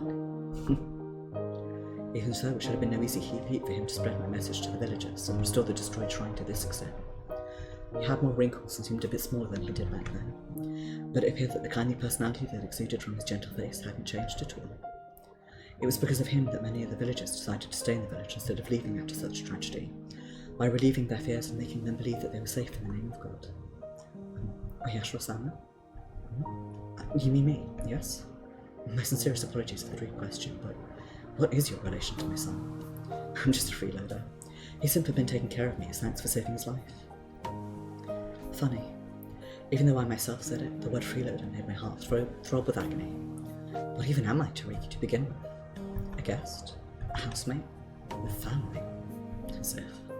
How audacious and absurd it would be to consider me family when we share no blood, much less the same race. But audacious for whom? Come to think of it. I could tell this line of thought wasn't headed in a happy direction, so I scrambled for another topic when I suddenly remembered something. I gave this man another important task on that day 20 years ago. I know this is an abrupt question, but tell me if you know. Yes? About that baby I entrusted to you. Are they well? Back when Onagafuchi village was attacked by the demons, I saved a baby from a burning house on the verge of collapse. After that, I entrusted the child to this man I'd happened to come across and save afterwards. What's wrong? That reaction made me nervous. Tell me the child passed away? Nothing. He gets cold sometimes, but he seems healthy for now. I see. If possible, I'd like to check up on him and see how he's doing. I breathed a sigh of relief and smiled. Since the child was a baby at the time, he'd be about 20 years old now. He's probably grown into a fine young man. Oyashiro-sama? You need not call me that. I am... Do you truly not know? Once I heard that, I finally realised how thick-headed I'd been and gasped. No way. Could it really be? Yes, precisely.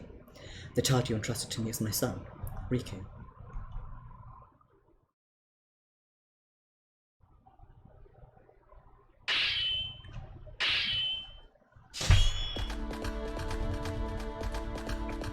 And with that,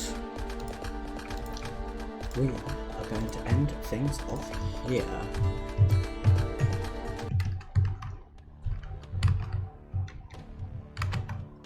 If I can get to the right window, that is.